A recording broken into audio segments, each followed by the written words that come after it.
and the Subcommittee on National Security, the Border, and Foreign Affairs will come to order. Good morning and welcome, everyone. Without objection, the chair may declare a recess at any time, and I recognize myself for the purpose of making an opening statement right now. Good morning and welcome to today's historic hearing, which I'm co-chairing with Mr. Grothman, whose subcommittee held an important hearing on this topic last year. I want to thank my colleagues on the Oversight Committee, including Mr. Burchett, Mr. Burleson, Ms. Luna, Mr. Moskowitz, Mr. Garcia, for their relentless drive to get answers on UAPs. They've been steadfast in demanding transparency on the sightings reported by military pilots and armed forces. Their commitment to digging for the truth is exactly what this country needs to cut through the secrecy surrounding this issue. And many high-ranking individuals in the military and intelligence communities believe UAPs demand greater attention, and thus the purpose for this hearing today. Former National Security Advisor H.R. McMaster said on Bill Maher's program that, quote, "there are phenomena that have been witnessed by multiple people that are just inexplicable by the science available to us." Army Colonel Carl Nell, a member of the federal government UAP task force, said at a conference this past May that non-human intelligence exists, non-human intelligence has been interacting with humanity. This interaction is not new, and it's been ongoing, and there are unelected people in the government that are aware of that. But UAPs remain a controversial topic. I'm not going to name names, but there are certain individuals who didn't want this hearing to happen because they feared what might be disclosed. But we stood firm. No amount of outside pressure would ever keep me from pursuing a subject to ground, come hell or high water. On that score, I want to thank our witnesses for being here. We have before us a panel of individuals accomplished in the military, in civilian government, in science, and in journalism. Some of the testimony you will hear them deliver today does not reflect well on influential individuals and agencies within the U.S. federal government and perhaps some of our contractors. It's never easy to present such information publicly. So I appreciate our witnesses voluntarily agreeing to being here today. This hearing is intended to help Congress and the American people to learn the extent of the programs and activities our government has engaged in with respect to UAPs and what knowledge it has yielded. This includes, of course, any knowledge of extraterrestrial life or technology of non-human origin. If government-funded research on UAPs has not yielded any useful knowledge, we also need to know those facts. Taxpayers deserve to know how much has it been invested, how much has been spent. They shouldn't be kept in the dark to spare the Pentagon a little bit of embarrassment. The reality is, despite their enormous taxpayer-funded budgets, the transparency of the Defense Department and the intelligence community have long been abysmal. The Pentagon has failed 6 consecutive audits. In fact, it's never actually passed one. Adding to this is a runaway overclassification of documents and materials, a reluctance to declassify materials when appropriate, and at times an outright refusal to share critical information with Congress. In short, it's not a track record that instills trust.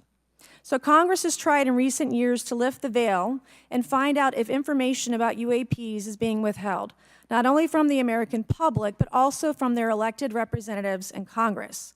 Part of the transparency effort was legislation created in the Pentagon, the All-Domain Anomaly Resolution Office, or AARO, but the new office is struggling to get its footing.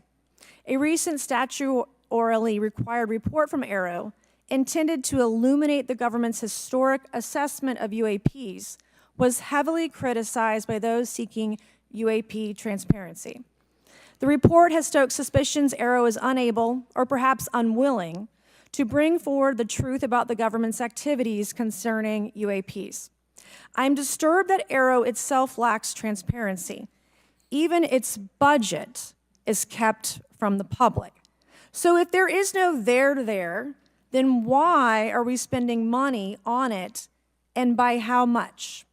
Why the secrecy if it's really no big deal and there's nothing there Why hide it from the American people? Because I'm not a mathematician, but I can tell you that doesn't add up. I expect some of our witnesses to share their views on that AARO report. We will also hear from the witnesses today allegations of UAP-related misinformation and disinformation by government officials of which they are personally aware and directly experienced. And we will hear testimony today concerning recent revelations about a purportedly secret UAP program whose existence and findings may have been improperly withheld from Congress. But before we get to the witnesses, we're going to have a few more opening statements from our colleagues. And one thing I wanted to add at the end of my closing statement is there is a document that will be entered into the congressional record today. Mr. Tim Burchett from Tennessee has this document, and we just distributed it to every member up here on the dais of this document. But this is going to be the original document from the Pentagon about Immaculate Constellation that Michael Schellenberger delivered to Congress today. So thank you, Mr. Schellenberger, for this information. We are all reading it in real time now, and Mr. Burchett will enter it into the record. But 12 pages about this unacknowledged special access program that your government says does not exist. So with that, I would acknowledge my colleagues, Mr. Garcia. I want to say, first of all, to Mr. Connolly, who cannot be here today, the ranking member on my subcommittee on cybersecurity, I want to say that I was greatly saddened to hear about the recent news of Mr. Connolly's cancer diagnosis, and I want to convey to him and to all of our colleagues, we wish our very best to you and a full and speedy recovery. And with that, I would acknowledge Mr. Garcia for 5 minutes. Thank you.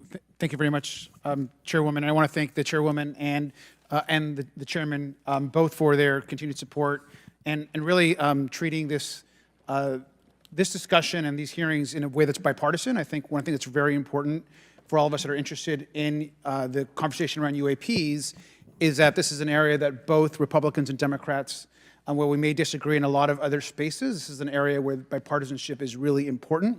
And in fact, I would add it's critical that we all continue to work together in a way that moves forward with the truth and important disclosure.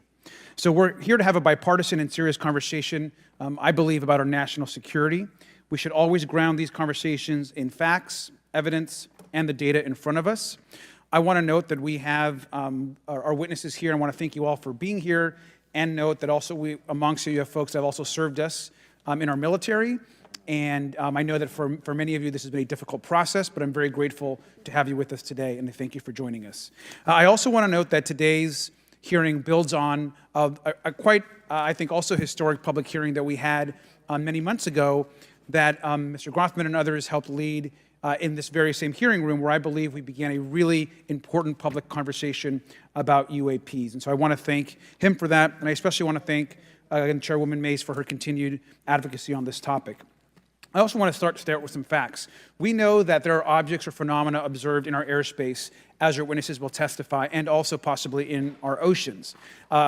In many cases, we don't know what they are, and this is, of course, why we're discussing UAPs.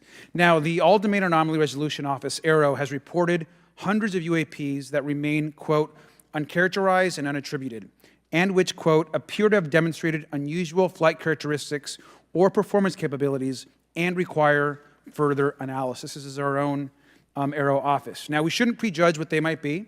I'm certainly not going to. We need evidence. But what we are detecting things, and we know that we don't understand them, and this is worth investigating. Now, the American people have legitimate questions, and I believe it's critical that Congress should help address them. This is about the truth and science and facts. Now, transparency and faith in our institutions is vital in a good democracy. Now, I'm proud to say that this hearing will build on that important bipartisan work, and I want to thank everyone for being involved, including members of our committee. Now, in our last hearing in July, we heard testimony that a significant number of pilots of major airlines have witnessed UAPs as well, but have no real confidential way of reporting them to the government. We heard that commercial pilots who encounter UAPs may be hesitant to speak openly due to stigma or fear of retaliation. We also know that AARO has reported that, and I want to quote, that most reports still reflect a bias towards restricted military airspace, a result of reporting from military personnel and sensors present in such areas. And so the lack of ability for civilian pilots raises real safety concerns and limits our ability to understand UAPs. This is a particular piece of this conversation that I am very interested in. Now, our last hearing inspired us to introduce the Safe Airspace for Americans Act, joined by Chairman Grothwin, Chairwoman Mace, and a bipartisan group of co-sponsors. I see some of our leaders from Safe Airspace for Americans Act here, and that would create a safe reporting for UAP process, which we want to continue to do. Now, members of both parties and senior officials in multiple administrations have now taken an interest in this issue. Mainstream media, in many cases, are beginning to take more of an interest in this issue, and we should all be proud to carry that work and build confidence for the American people. I believe we can always be more transparent. To me, this hearing and others are simply about the truth and getting to the facts of what these UAPs actually are. It's very important that we show that Democrats and Republicans in Congress can work together to cut through misinformation and look for a serious and thoughtful way to have the discussion in public. Many of us have also called for additional public hearings to discuss UAPs. This should be a topic that continues on throughout the Congress so that we can gather more information, data, and work with the relevant agencies to gather more information. Finally, just want to add that those that are here on this dais, many of us have participated also in classified briefings as well, and where we have also gained a lot of important, I think, and interesting information, at least I personally have. And so with that information, we want to continue today's hearing, and I thank all of our witnesses for being here. And with that, I'd like to yield back. Thank you, Mr. Garcia, and I'd now like to recognize Mr. Grothman for a 5-minute introduction. Thank you. Good morning. I'd like to thank our witnesses for being here one more time. This is a topic I've been interested in since 8th grade. I'd like to thank Ms. Mace for working with me on this topic and for making this a joint subcommittee hearing. Last year, the Subcommittee on National Security, the Border and Foreign Affairs held an historic hearing to understand the potential national security risk of unidentified anomalous phenomena, or UAPs. We heard from former Navy Commander David Fravor, who shared firsthand experience with a UAP he engaged while on duty in the Pacific. We learned from David Gresh, a former member of the intelligence community, who revealed the supposed existence of secret government programs hidden from congressional oversight. Additionally, former military pilot Ryan Graves informed us of the limited ways in which the military and commercial pilots can report UAP sightings. Since that last hearings, I've led several briefings with government agencies to deepen my understanding with these issues. First, the Department of Defense Inspector General's Office informed us that the Department of Defense does not have a streamlined process for service members to report UAP activity. Since then, the Joint Chiefs have implemented standards for UAP reporting across the services. The Intelligence Community Inspector General informed us that whistleblowers often fear retaliation for reporting mismanagement of highly sensitive government projects or information. Finally, AARO has expressed to the committee that, like any other federal government agency, it's faced challenges in its establishment, specifically in hiring staff to manage UAP historical records and coordinating with other federal agencies. While these agencies have been helpful to us in understanding the challenges that come from collecting UAP data, none of them have been able to substantiate the claims made at this hearing last year by David Grush. Despite our committee members endlessly questioning these agencies inside and outside of a SCIF, I hope our witnesses today will be able to provide evidence and content that is worthwhile to our pursuits of eliminating government waste and increasing transparency. To help alleviate some of the roadblocks, I'm supportive of measures that were included in last year's National Defense Authorization Act to increase transparency and improve record-keeping measures when it comes to UAPs. But I believe there's still more work to go. I co-led the Safe Airspace for Americans Act with Ranking Member Garcia, which requires the Federal Aviation Administration to develop procedures to collect UAP data from civilian aviators. I look forward to working with members of Congress to see that this legislation and other UAP legislation crosses the finish line. I'm deeply alarmed by the reporting of the massive drone swarm that flew over Langley Air Force Base in Virginia last December. Langley is the home of the 1st Fighter Wing, which maintains half of the F-22s in the U.S. Air Force inventory. Reports of this incident indicate these drones were roughly 20 feet long, flying more than 100 miles an hour at an altitude of over 3,000 feet. Yet the origin of these drones and their operators remains a mystery. This incident and other sightings near sensitive military installations highlights the complexity of the UAP challenge facing our intelligence, defense, and homeland security committees. Whether these phenomena are the result of foreign adversaries developing advanced technologies or something else entirely, we must take them seriously, investigate them thoroughly, and assess their implications on national defense. The repeated UAP sightings around sensitive military sites underscores the need for innovative defensive strategies beyond traditional measures. They also highlight the urgent need for updated policies to address emerging threats as well as more effective interagency cooperation and intelligence sharing. However, none of this is going to be possible without transparency. For far too long, critical information about UAPs has been either classified or ignored, leaving the American public and key congressmen without clarity needed to make informed decisions. Declassifying reports and fostering a more open dialogue about UAPs will not only increase the public trust, but also encourage collaboration between government, the scientific community, and our allies. Quite frankly, there's been things that have been kept secret that is, I think, old enough that there is no reason it shouldn't be released, regardless of any so-called, private information. A transparent approach will allow us to share insights, identify patterns, and develop new strategic defenses.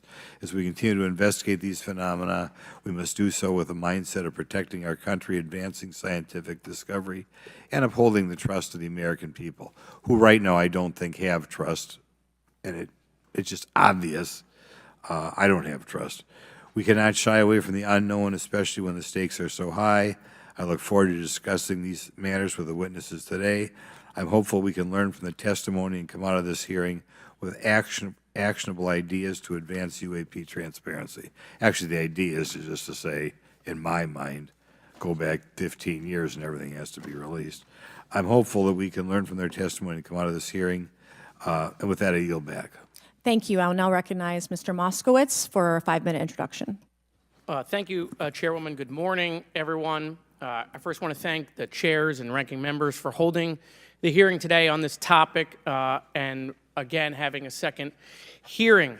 I want to thank the witnesses for coming forward today to share your expertise on UAPs and the need to build trust through transparency. But first, I want to mention, you might be wondering why Chairman Comer has allowed me to be a ranking member today, but it's really only because our dear friend, Jerry Connolly, is not here. As Chairwoman Mace mentioned, he was diagnosed with esophageal cancer, and all of us on this committee know Jerry, and he's a fighter, and we're praying for him and hoping for his speedy recovery. So today's hearing marks this committee's second meeting dedicated to UAP transparency. I was pleased, as I know all of us are, on the bipartisanship that existed in last year's hearing, and even though we can't talk about what happens in the classified settings, the bipartisanship that has existed in those settings with the questions members have asked. Last year's hearing was a great example of open dialogue about UAPs, and we must remain committed to sharing information with the American people. And I think you see that commitment based on the people here and the commitment across the political spectrum. I personally have worked with multiple members of this committee, but I want to particularly thank Congressman Burchett, Mace, Luna, and Garcia for working on bipartisan pieces of legislation. In recent years, Congress has taken numerous bipartisan steps towards greater transparency. In 2022, in the NDAA, we created the All-Domain Anomaly Resolution Office to investigate unidentified flying objects. Following Arrow, along with ODNI, released an unclassified report on UAP sightings. Of the 366 sightings included in the report, 171 remain uncharacterized, with some of these appearing to have demonstrated unusual flight characteristics or performance capabilities. That's a nice way of saying we don't want to tell you what they are. In March, Arrow revealed a report on the historical record of U.S. government involvement with UAPs, which covered investigatory efforts going back from 1945 to the present day. Earlier this year, I joined Congressman Burchett to introduce the UAP Transparency Act, which would require the declassification of all documents related to UAPs with many other members of this committee.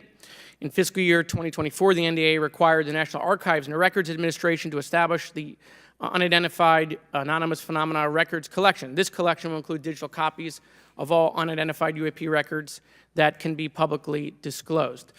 This commitment in transparency is vitally important, and unnecessary overclassification has led to a void of information, which has allowed theories over the decades to foster. When the American people and members of Congress ask, are reports of UAPs credible, we're met with stonewalling. We're met with responses of, I can't tell you. And in fact, we're met with people not wanting us to have hearings. We're met with people not wanting us to ask you questions. In fact, many of us were told not to ask some of you certain questions on certain topics. In a time of heightened distrust of our government institutions, I believe more transparency is not only needed, but is possible. And obviously, we can respect national security limits, but we also have to provide our constituents with the information and oversight that they have tasked us for. As part of this, government agencies must maintain open lines of communication with members of Congress. And there are regular questions that Americans have. What are UAPs? Are they real? Are they ours? How has this technology been developed? How do they get funded? Right? And now we've seen this has gone from a long time ago where you could discredit people because it's some guy living in a Winnebago. You're able to see people now, these are pilots, these are military, these are folks with serious backgrounds. This has changed the face of this because now we have video. People will have questions. We know there are advanced technology programs. Almost 15 years ago, one of those came out of Area 51 to go after Osama bin Laden. And the only reason we know about that is because one of those helicopters was downed. Americans have questions about whistleblowers who have come forward to talk about retribution.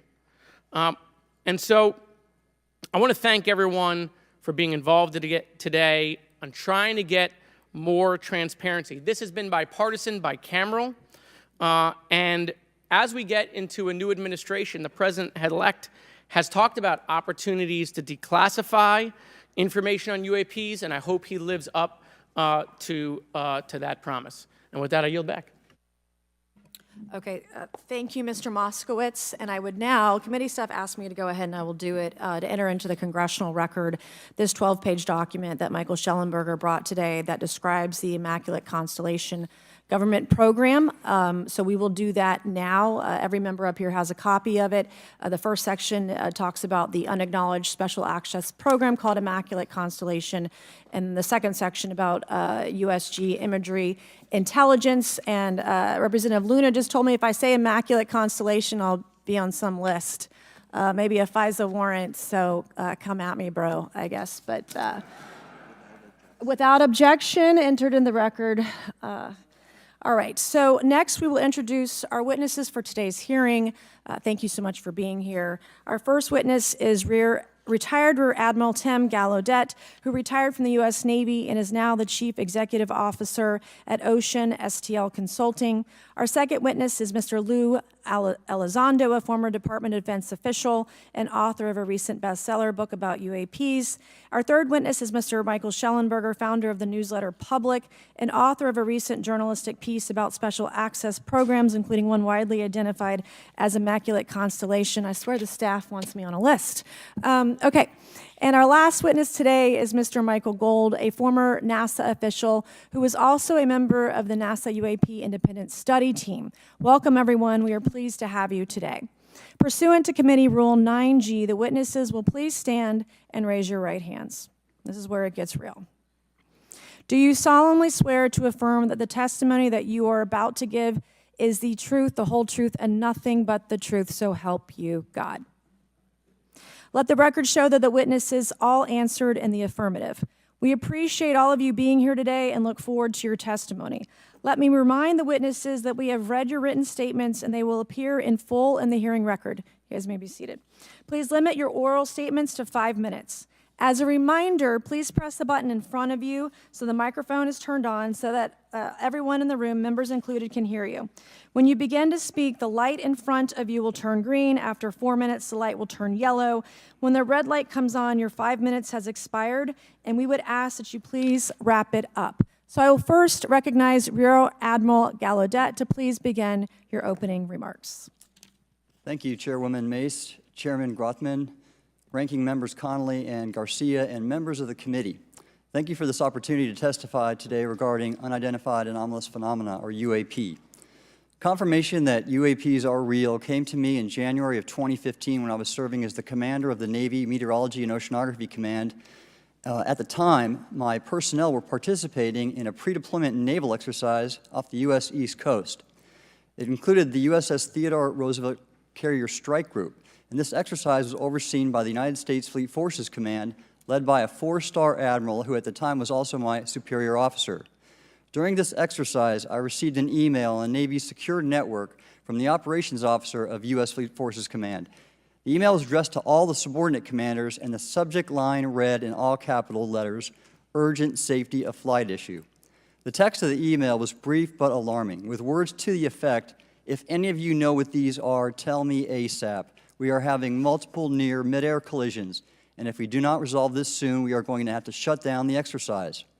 Attached to the email is what is now known as the Go Fast video, captured on the forward-looking infrared sensor of one of the Navy F-A-18 aircraft participating in the exercise. The now declassified video showed an unidentified object exhibiting flight and structural characteristics unlike anything in our arsenal. The implication of the email was clear. The author was asking whether any of the recipients were aware of classified technology demonstrations that could explain these objects. Because the DoD policy is to rigorously deconflict such demonstrations with live exercises, I was confident this was not the case. The very next day, that email disappeared from my account and those of the other recipients without explanation. Moreover, the commander of Fleet Forces Command and the operations officer never discussed the subject. Even during weekly meetings specifically designed to address issues affecting exercises like the one in which the Theodore Roosevelt Strike Group was participating. This lack of follow-up was very concerning to me. As the Navy's chief meteorologist at the time, I was responsible for reducing safety of flight risks. Yet it appeared to me that no one at the flag officer level was addressing the safety risk posed by UAPs. Instead, pilots were left to mitigate these threats on their own without guidance or support. I concluded that the UAP information must have been classified within a special access program managed by an intelligence agency. That is a compartmented program that even senior officials, including myself, were not read into. Last year's UAP hearing before this Oversight Committee confirmed that UAP-related information is being withheld from senior officials and members of Congress. And just this week, I learned from former DoD official Chris Mellon that satellite imagery of UAP from a few years ago still has not been shared with Congress. Equally concerning, last year's UAP hearing also revealed that elements of the government are engaged in a disinformation campaign to include personal attacks designed to discredit UAP whistleblowers. Having never signed a non-disclosure agreement regarding UAPs, and now as a private citizen, I've become an advocate for greater UAP transparency from the government. The continued overclassification surrounding UAPs has not only hindered our ability to effectively address these phenomena, but has also eroded trust in our institutions. While I applaud previous bipartisan legislation passed by Congress concerning UAPs, a more comprehensive approach is needed to address the broader implication of UAP on public safety and national security, as well as the socioeconomic opportunities that open UAP research could unlock. Therefore, I recommend Congress take the following action, which I believe will receive bipartisan support. First, establish robust oversight of the executive branch's management of UAP information by directing key officials, beginning with the director of the DoD's All-Domain Anomaly Resolution Office, to provide comprehensive briefings on what the government knows about UAP and does not know. Two, enact the provisions of the UAP Disclosure Act that establish a UAP Records Review Board to ensure independent oversight, transparency, and accountability in the government's handling of UAP information. And three, strengthen the UAP Disclosure Act and future reauthorizations with provisions that mandate a whole-of-government approach to addressing UAP. In closing, I will share my personal reasons for speaking out on this topic. First, as a former science agency leader, having led the National Oceanic and Atmospheric Administration, I've always sought the truth in human knowledge and thought. Now that we know UAP are interacting with humanity, and these include unidentified submerged objects in the ocean, we should not turn a blind eye, but instead boldly face this new reality and learn from it. Additionally, at a time when leaders in government leave much to be desired, I feel obligated to show moral leadership on this issue of UAP disclosure by validating the credibility of the courageous men and women who have come out as witnesses and whistleblowers to expose the truth.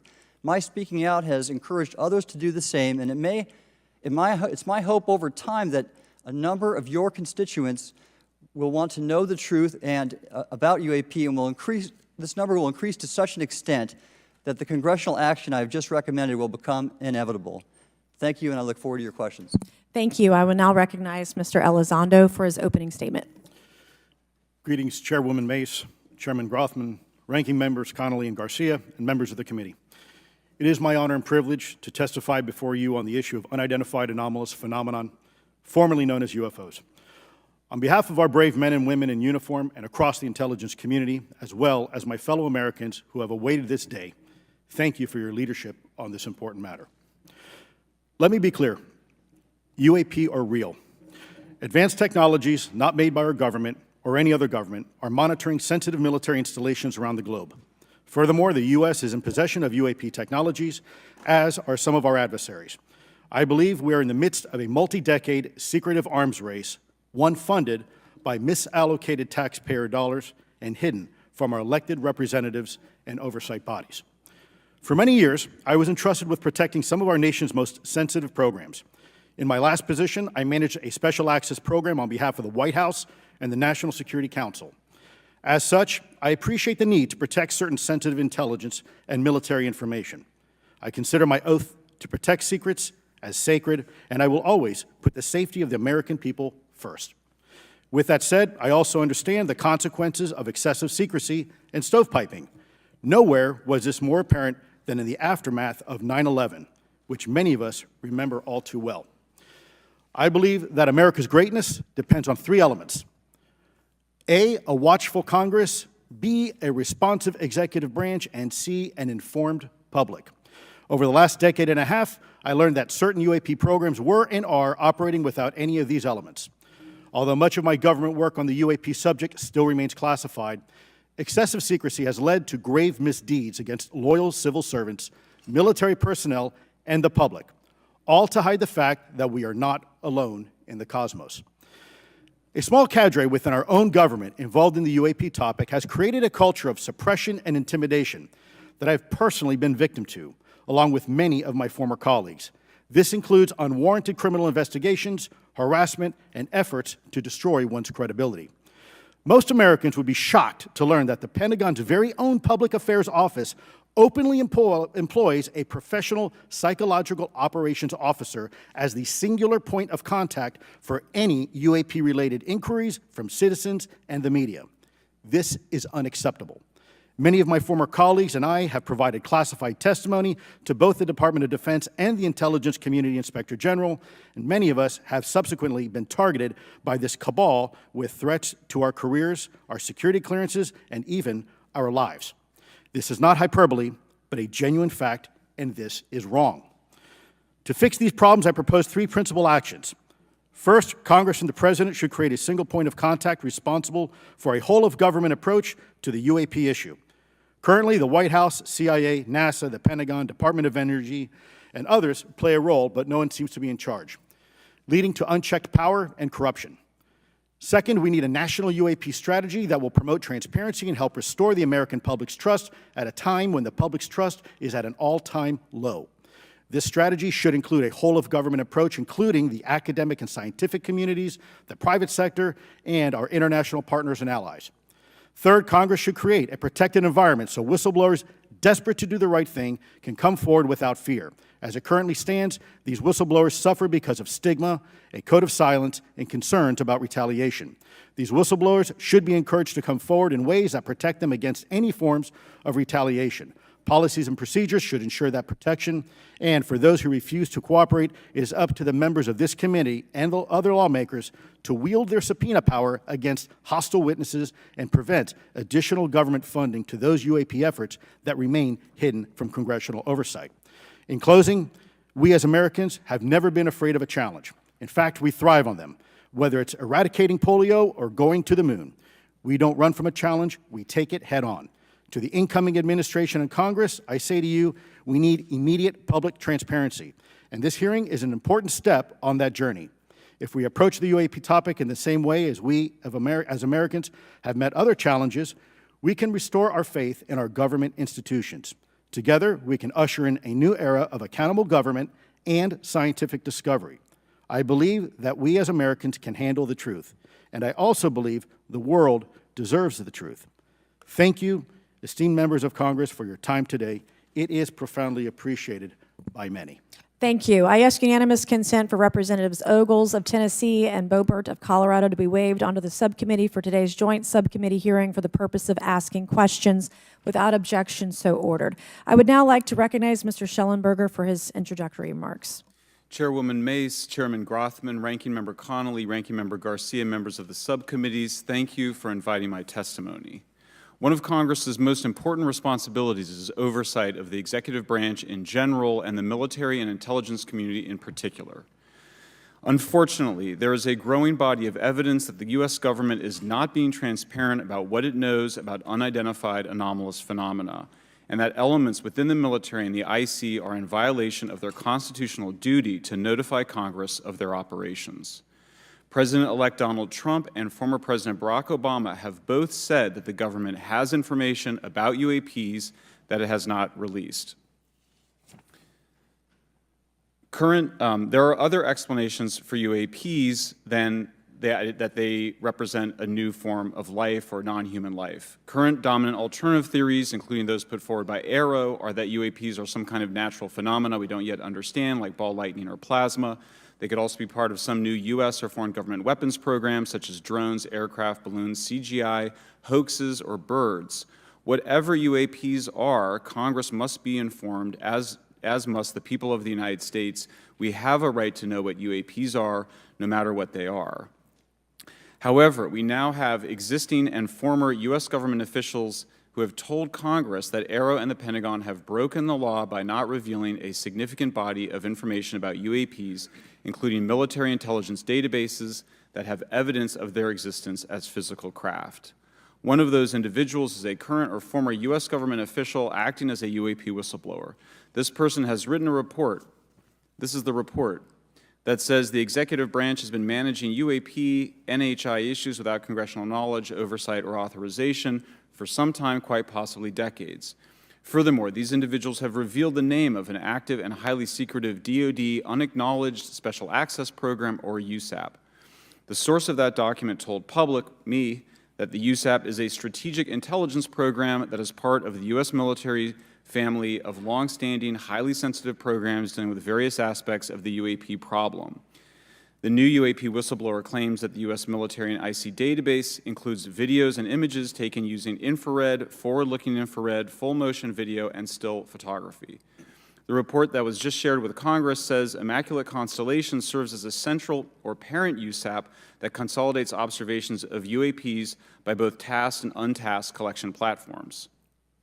Immaculate Constellation includes high-quality imagery intelligence and measurement and signature intelligence of UAPs, the whistleblower's report adds.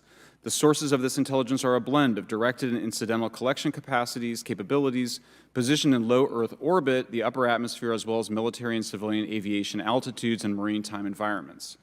The report to Congress details in detail various UAPs, including spheres, orbs, disks, saucers, ovals, triangles, boomerang, arrowhead, and irregular organic. The report describes various incidents found in the human intelligence databases.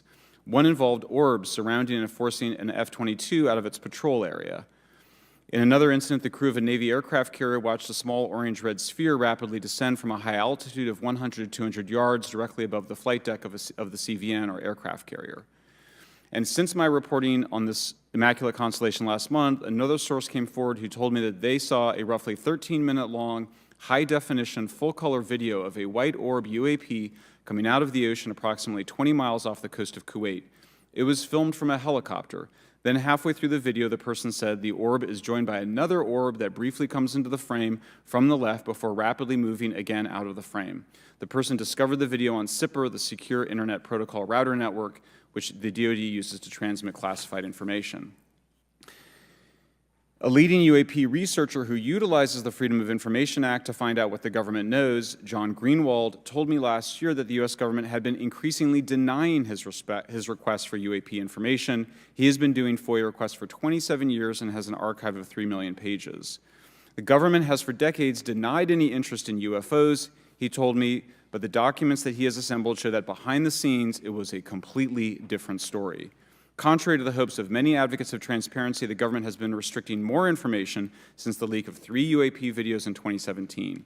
The DoD organization AARO has been labeling many documents with a B7 exemption, which Greenwald says does not make any sense.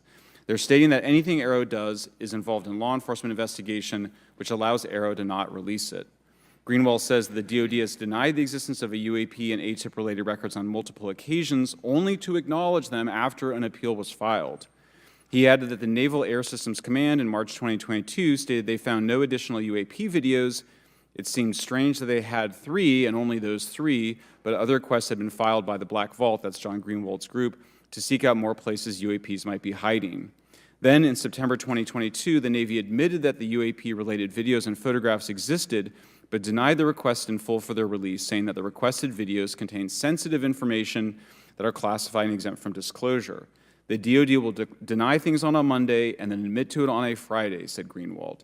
He said the government can and does release videos that protect secret methods of capturing it. They fall back on the sensitive platform excuse a lot, he said. However, the on-screen information can be blurred and scrubbed. The metadata can be removed. I'll show you this example here. This is a presentation from the UATP task force. This is completely absurd. It's nuts, this level of censorship, of redaction on a document. It shows the redaction of how many reports they've collected, for how many years. 2 of the 3 potential explanations are blacked out. The Pentagon, the intelligence community is treating us like children. It's time for us to know the truth about this. I think that we can handle it. Thank you very much.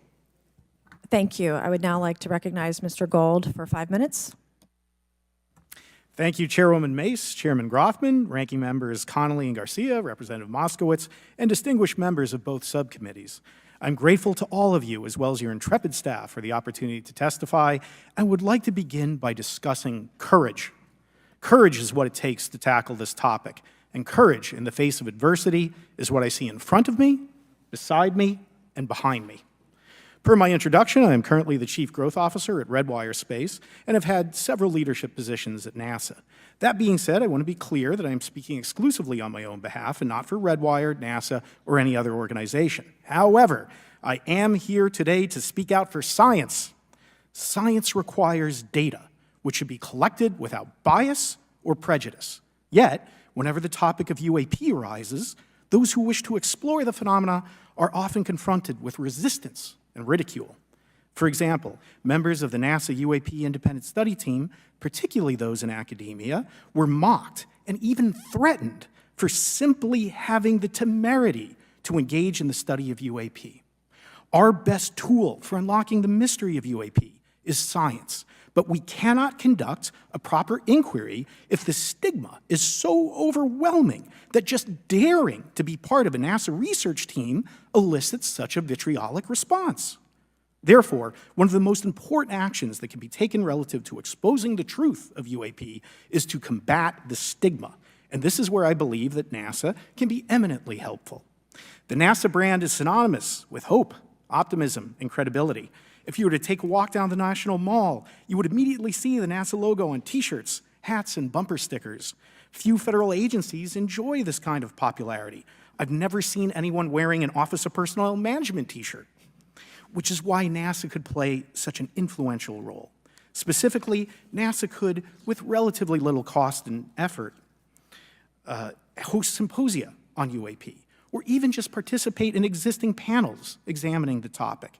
NASA personnel stepping forward and participating in such discussions would make a powerful statement to the scientific community that UAP should be taken seriously and researched accordingly. In regard to research, NASA has vast archives, much of which may contain important UAP data. Again, for relatively little cost and effort, NASA could create an AI or ML algorithm that could search the agency's archives for anomalous phenomena. I suspect that such an effort would not only result in information that will help us to understand UAP, but could result in data that will assist in other areas of scientific inquiry, such as anomalous weather or meteorite activity. Beyond its existing archives, NASA could act as a clearinghouse for civilian and commercial UAP data. During my work on the UAP Independent Study Team, it quickly became evident that there is no clear or well-publicized process for civilian pilots to report UAP sightings. The stigma associated with UAP hampers the number of pilots that would report such phenomena, but even for those who overcome the stigma, I believe the current FAA guidance is largely unknown and poorly understood. In order to effectively collect UAP data, the independent study team recommended the use of NASA's Aviation Safety Reporting System, or ASRS. This system, which is administered by NASA and funded by the FAA, provides a confidential means for the reporting of safety violations in a voluntary and non-punitive manner. Over 47 years, the ASRS has collected nearly 2 million reports. ASRS is the perfect tool to collect UAP data, which could then be collated by NASA and shared with the public at large. Leveraging ASRS could create a treasure trove of UAP data, potentially hundreds of thousands of reports, supporting this hearing's goal of exposing the truth. And I'm grateful to our two co-chairs and other members who have already incorporated this idea into proposed legislation. At this hearing, and as others have demonstrated, the UAP issue is justifiably dominated by national security and defense. However, I would urge the subcommittees to keep in mind the numerous ways that NASA and the FAA, as well as commercial activities in the air, in space, and in the water, can generate a massive amount of invaluable data on anomalous phenomena. I cannot help but be excited by the potential for such an endeavor, since scientific discovery is driven by anomalies. It's the existence and study of anomalies that led to the theory of relativity, quantum mechanics, and nearly all of humanity's scientific breakthroughs. This is why the study of UAPs should be embraced, since whatever is occurring, the chance to garner new knowledge should never be ignored. We must be thorough in collecting information, fearless in making conclusions, and open to following the data, no matter how mundane or extraordinary the results may be. I began this testimony by praising the Joint Subcommittee members for their courage, and I will end by echoing that sentiment. As the saying goes, the truth is out there. We just need to be bold enough and brave enough to face it. Thank you. Thank you. Thank you all. I will now recognize myself for 5 minutes of questioning. I have a lot of questions, and I have a lot of witnesses. So I would just ask, if it's yes or no, to please just tell me yes or no. If it requires more than that, be very succinct, because I would like to go down the line and ask as many questions as possible. So for the Admiral this morning first, former DoD official Chris Mellon reached out to you about satellite imagery from 2017 that depicts a UAP. What were the dates in 2017 when this occurred? I can't share with you the details, ma'am, but I can do it in a closed setting, and I can also tell you the agency that wrote a report on it. Okay, so who has the imagery? I can tell you that in a closed setting. Can you describe what was depicted in the satellite imagery? Just a description. It was a UAP, ma'am. That's it? No other description? The term that the analysts used, they called it the button. It was a disc-shaped object. Okay, where was it? I can't tell you that, ma'am. Okay. All right. Okay, Mr. Elizondo, you stated in your testimony that, quote, advanced technologies not by our government or any other government are monitoring sensitive military installations around the globe, end quote. If these technologies are not made by any government, who's making them? Private companies, or are you implying they are crafted by a non-human intelligence? Well, ma'am, that's precisely why we're here.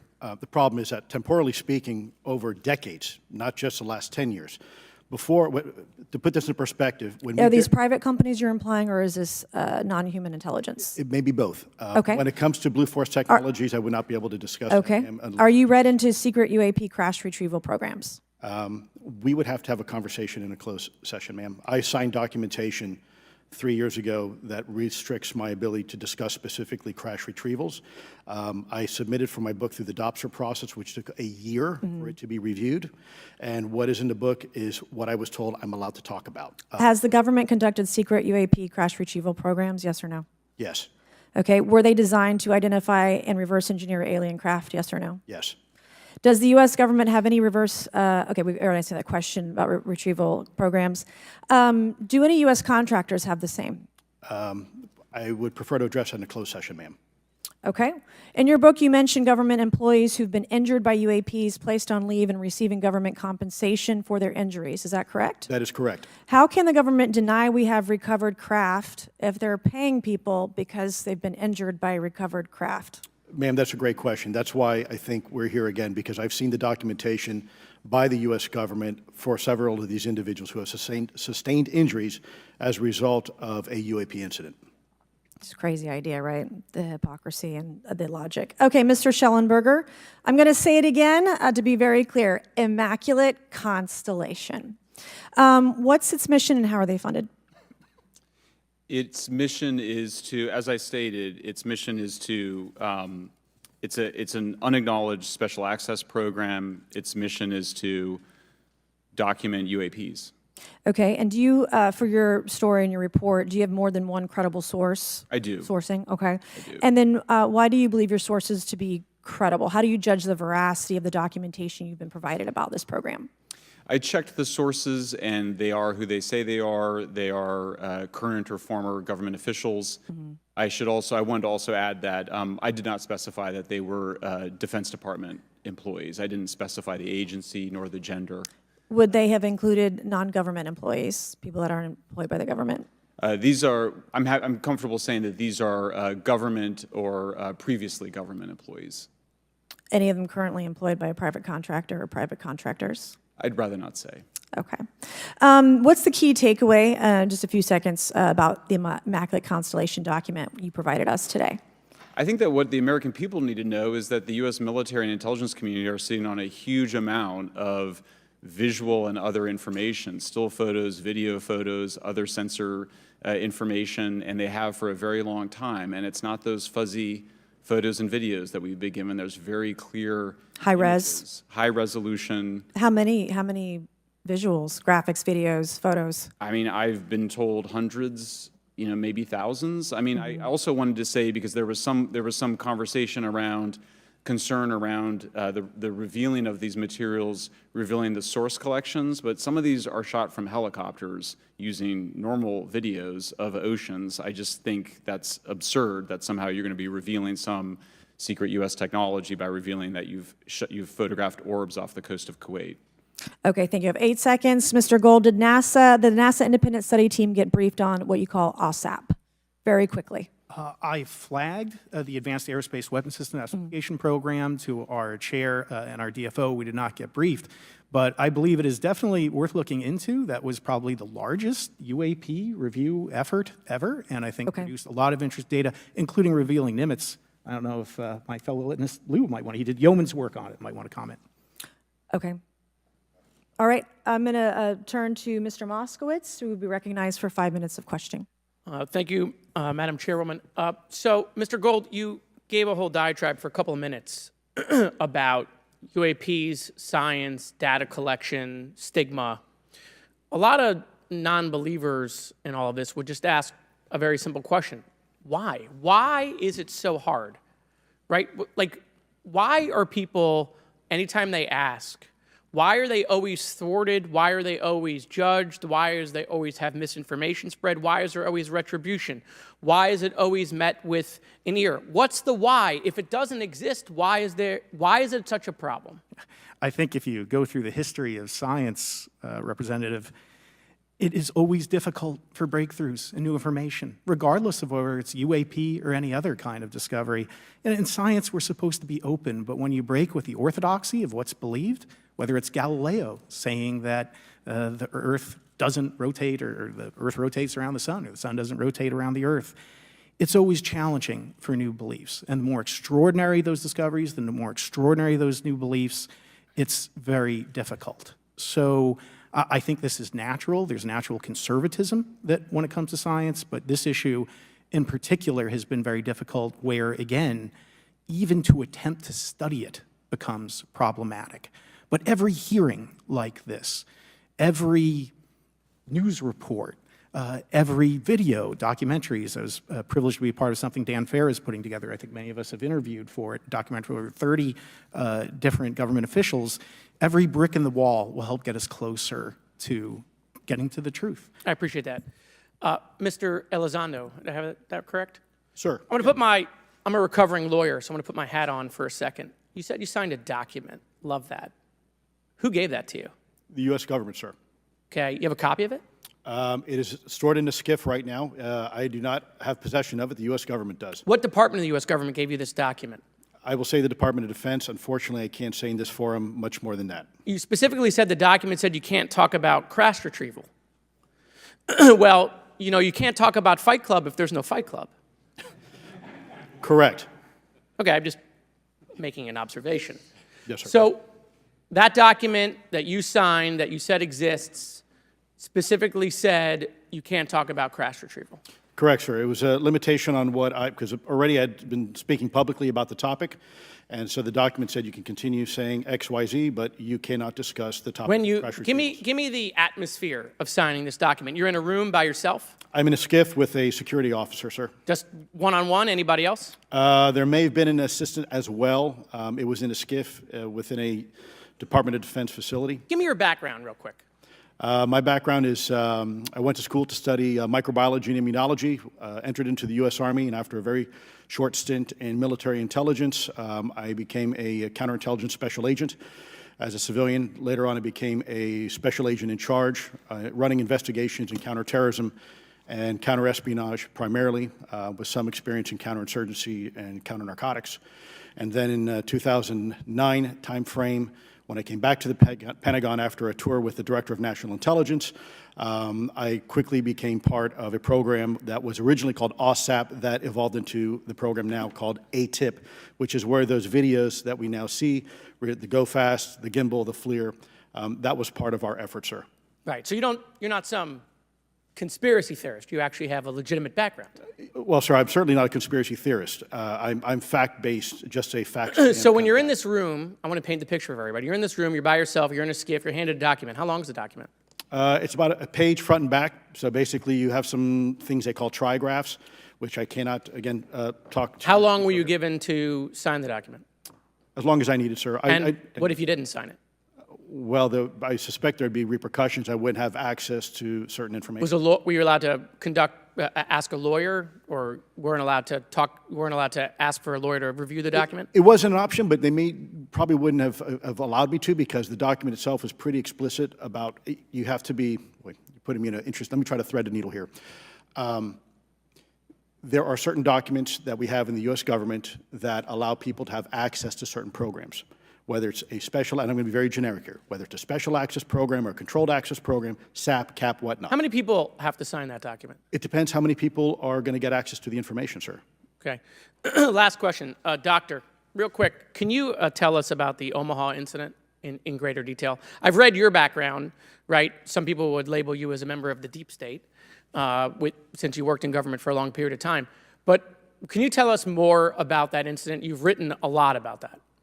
I wrote a lot about incidents like it, Congressman, but that specific incident involved the USS Omaha, a littoral combat ship of the U.S. Navy operating off Southern California. I don't remember the exact date. It was within the last decade.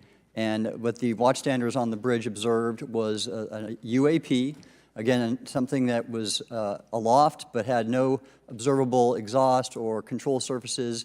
So it was something that couldn't be explained. And then they saw it enter the water from the atmosphere and going through the air-sea interface, and so thus exhibiting transmedium travel. Thank you. I yield back.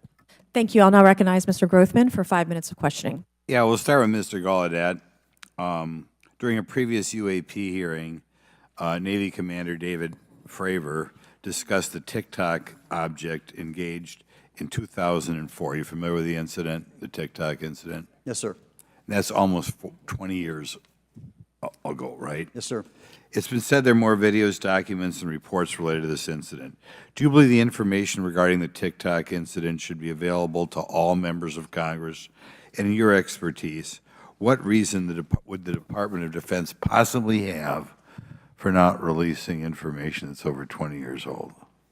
Thank you, Congressman. I don't think there's any good reason to withhold information and important data, especially of national security concern, from Congress. What would they say? I will speculate, sir, that they don't want to share that kind of information because it reveals weaknesses in our ability to monitor and protect our airspace. Okay. In your written testimony, you claim last year's UAP hearing before this Oversight Committee confirmed that UAP-related information is, well, it's not only being withheld, but that elements of the government are engaging in a disinformation campaign to include personal attacks designed to discredit UAP whistleblowers. Could you elaborate on that statement a little? Yes, sir. Earlier this year, I met with the DoD's All-Domain Anomaly Resolution Office, and what I thought would be a 90-minute meeting just to meet with leadership turned out to be an hours-long influence operation on me, where they attempted to convince me of the validity of the very flawed and error-ridden historical records report. In addition, they tried to have me question very valid UAP reports like the Tic Tac incident, and even coming to stating possibly that the Tic Tac was American technology. And then, of course, if you ask David Fravor or Alex Dietrich, the two witnesses, they were convinced it was otherwise. And then, and they also cast discredit on various UAP whistleblowers and witnesses to question their validity and credibility as witnesses. Okay. We'll go to Mr. Elizondo.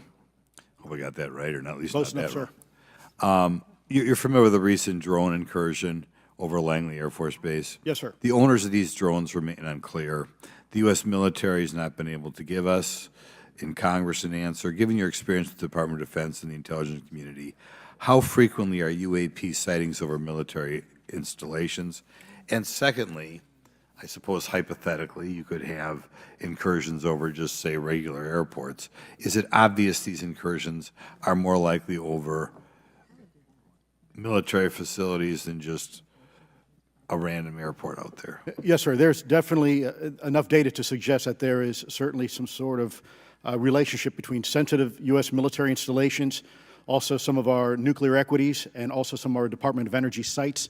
There is a long historical record that some of your colleagues may have, documentation that demonstrates this. This is not a new trend. This has been going on for decades, and that information's been obfuscated, unfortunately, from folks like you in this committee. And I think that's problematic because ultimately, at the end of the day, we have a significant situation here. We have something that can enter into U.S. airspace completely with no attribution. And how long has this been going on? Sir, decades. And there's information that will hopefully be entered into the record. Can you think of any possible reason why they can't release any information they have on something, say, 15 or 20 years old? Sir, if I could echo my colleague here, Admiral Gallaudet, I think one of the big issues that we have in the intelligence community, Department of Defense, is we don't want to broadcast any potential vulnerabilities or weaknesses in our national defense systems or on intelligence collection platforms. Therefore, when you have a conversation where you address a problem for which there is no solution, it makes that a very uncomfortable conversation to have. Okay, we'll switch to Mr. Schellenberger. The primary reason you're here today is because you published an article on the news publication that you own called Public, right? Alleging that a new unnamed government whistleblower has come forward asserting that a highly classified program exists dedicated to recovery and reverse engineering of UAP technologies. Can you give us what specific evidence you have or that your source provided you to substantiate the claims about the existence of the Immaculate Constellation program? Well, you have the report in front of you now, so you can see it for yourself. I checked the report, and I did not find it based on existing cases. It was new cases for me. I hadn't found anybody. So that answered for me that it was not obviously circular reporting, which is one of the big concerns in this space. I also had the name of the program confirmed by more than one additional source. So, yeah, and then of course, I checked to make sure that the source was who they claimed to be. Okay. I should also say that when I said before it was this database, it is a much broader program than that. It also includes human intelligence, and then, as you mentioned, the retrieval and the reversal. Any knowledge of what country these things originated in? No, I have no idea. Okay. Okay, I will now recognize Mr. Burchett for 5 minutes of questions. Thank you, Chair Lady. I request unanimous consent to enter into the record documents provided to us regarding legacy UAP programs and psychological operations. Lou Elizondo. So ordered. I also want to thank my buddy Jeremy Corbell for providing us documents and access to some whistleblowers. Mr. Elizondo, what is your last position with the federal government? Sir, I was the Director of National Program Special Management Staff managing a White House Special Access Program on behalf of the National Security Council. How would you characterize UAPs? An enigma, sir, and a frustration. We're talking about technologies that can outperform anything we have in our inventory. And if this was an adversarial technology, this would be an intelligence failure eclipsing that of 9/11 by an order of magnitude. Are there classified Department of Defense materials related to UAPs that you believe could be safely disclosed to the public without compromising national security? Yes, sir, I do. I would never, ever try to endorse providing some sort of information that could compromise what we call a blue force technology or capability.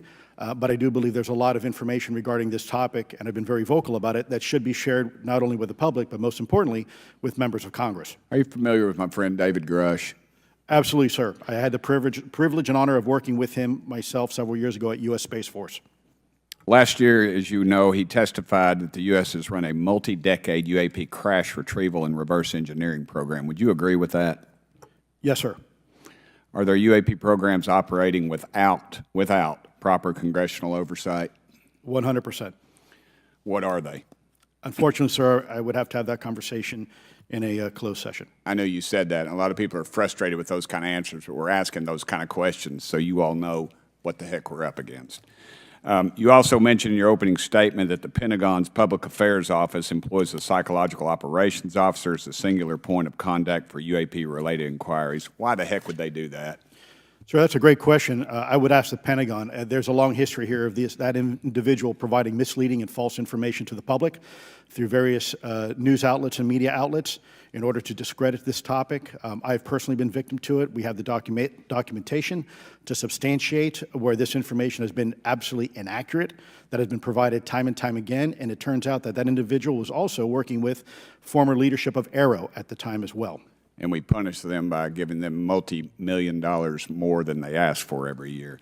Admiral Gallaudet, you mentioned in your opening statement on an email you received from the operations officer of the Fleet Forces Command regarding unknown objects almost colliding with U.S. military planes. Did anyone respond with knowledge of what the objects were? I received no response, sir. Did the exercise get canceled? The exercise did not get canceled. Why do you think the commander of Fleet Forces operations officer never discussed the incident again? Sir, I'm speculating because I didn't have an exchange with him, but I believed it to be part of a special access program, the information and the video, which we have known now it was, and he realized he couldn't share that openly with the recipients of the email, and therefore the email was pulled from everybody's account. Again, tell us what happened to the email from the commander of Fleet Forces. The day after I received it, and all the other recipients received it, which were all the subordinate commanders of U.S. Fleet Forces, so 1- and 2-star admirals, including strike group commanders, the email was wiped or deleted from our accounts, Okay. and then no one talked about it. All right. Have you specifically had any experience with submersible objects? Sir, I've no personal experience, but I've had witnesses on submarines come to me and say they've seen on sonar data. Correct. Okay. Yeah, how would you USOs. Characterize those, and how do they move? The one instance that was revealed to me was in the 80s on a nuclear-powered submarine, a ballistic missile submarine, that the object exhibited the characteristics of a Russian torpedo in terms of its speed of movement and closing rate with the submarine, and then it slowed and followed the submarine slowly in its wake for a period of minutes and then rapidly exited the scene. And nothing that we know of and technology-wise could replicate that. And the speed of these objects was faster than anything that we have or anybody else has that would be manned. Is that correct? It was on the order Underwater. of a torpedo. So Yes, sir. Yes, sir, but as it exited, it Well, I don't Characterize- exactly know how fast a torpedo is, but I expect it does better than my old outboard Scott Atwater, so I'll take that as a yes. Yes, sir. Okay. Have you experienced any experience with the All-Domain Anomaly Resolution Office, ARROW? Yes, Congressman, as I mentioned previously, I have met with them. Okay. You heard Mr. Elizondo describe psychological operations for those contacting the Department of Defense about UAPs. You mentioned a similar influence operation by ARROW. Why are federal agencies invested in running information operations about UAPs if they do not exist? Yes, sir. But I'll make a statement on ARROW's behalf. They have new leadership. The office has reached out to me to meet again, and I take that as a good faith effort, and we'll see where that goes. Thank you, Chair Lady. I've run over. Thank you. Thank you, Mr. Tennessee. I would now like to recognize Mr. Higgins. You're the king of Tennessee. Mr. Higgins, you're recognized for 5 minutes of questions. Thank you, Madam Chair. Mr. Elizondo, Mr. Schellenberger notes in the report that we've been given for this hearing. I believe, Mr. Schellenberger, let me shift you, are the author of this report. I'm sorry, sir, I'm not the author Mr. of... Schellenberger, were you the author of this report? No, I There's was no not. name on it. No, Do you know the author? I do. You do. And how would you estimate that madam or gentleman, the author? The person is a current or former U.S. government employee. And it states here that this is the public version of the author's report. Yes. So where might one find the non-public version of the author's report? I don't know the answer to that. Would that be with the Department of Defense? I don't know. But you do know the author. I do. You know what the author's sources were? The author's sources are described in the report. These databases, the Immaculate Constellation. Right, but you expressed some confidence in the sources I would. earlier in I do. testimony. You expressed confidence. So do you know those sources? I do. Are they within the Department of Defense? I can't say. You can't say or you won't say? I won't say. Okay, why not? Because I protect my sources, and I think the reason... But you're not naming them. It's a big department, but many of us on my side of the aisle would say it's far too big. So you're talking about the Department of Defense, sources from within the Department of Defense? I'm not willing to reduce the Okay. potential universe of where my sources might be. Okay, moving on. In this report, Mr. Elizondo, for reference, several types of allegedly alien craft or possibly alien craft or unknown aerial phenomena, what we used to call UFOs, are described. Spheres and orbs, discs and saucers, oval or tic-tac, triangular shape, boomerang and arrowhead, and irregular or organic. Mr. Elizondo, does that summarize to you the types of craft that we're discussing today? Sir, that is a general morphology, historically speaking, of many UAP. So those descriptions are very different craft. Is it your assessment that they would come of different origins? It's possible, but it also could be in sense a matter of utility. And let me just state for the record, I never read the report that or the article that Mr. Schellenberger put out. The reason That's is... a good point. We're just referencing it. Yes, sir. For descriptive purposes for the American people. Mr. Schellenberger, in this report, it's striking to me that regarding the descriptions of experiences with these various craft, several of them include biological effects and several do not. Are you familiar with what I'm talking about? Yes. Okay, so spheres and orbs, triangular craft, and irregular or organic craft include some descriptions of biological effects, including feelings of unease, electronic device malfunctions, long-term psychological effects such as anxiety or insomnia have been noted, feeling of being watched, a shared awareness with the triangle craft, and under the irregular and organic craft, biological effects include physical sensations of warmth or cold and unexplained smells and psychological distress. So these are very specific descriptions of the reactions of human beings, which allegedly have been noted from a study here, a report. All of those experiences would have been described by the sources that the author used. I'm not sure I understand your question. This is a very broad description of biological effects, and it's striking to me that they are present with relation to some types of craft, but Right. absent in others. This would require a great deal of research and study. Can you explain that? My understanding is that this is, the database is very large. It includes both the images, the videos, the still images, as well as the human intelligence, the reports, the raw data from individuals having these experiences. So in answer to your question, yeah, I mean, I think we're looking at a very large amount of data collected over many decades. And that data is held by the Department of Defense? Well, I will say that after I published, I was told that this program, that the USAP was actually managed by the Department of Defense, but held at the White House. Roger But that. that's a single source, and I don't have multiple sources to verify that. Thank you, sir. I did my best to trick an answer out of you, but I was partially successful. Madam Chair, I yield. Thank you. I now recognize Mr. Frost for 5 minutes of questions. Thank you, Madam Chair. In addition to serving on this committee, the Oversight Committee, I also serve on the Science, Space, and Technology Committee, where we often discuss how essential data and evidence are used in science and used at departments such as NASA.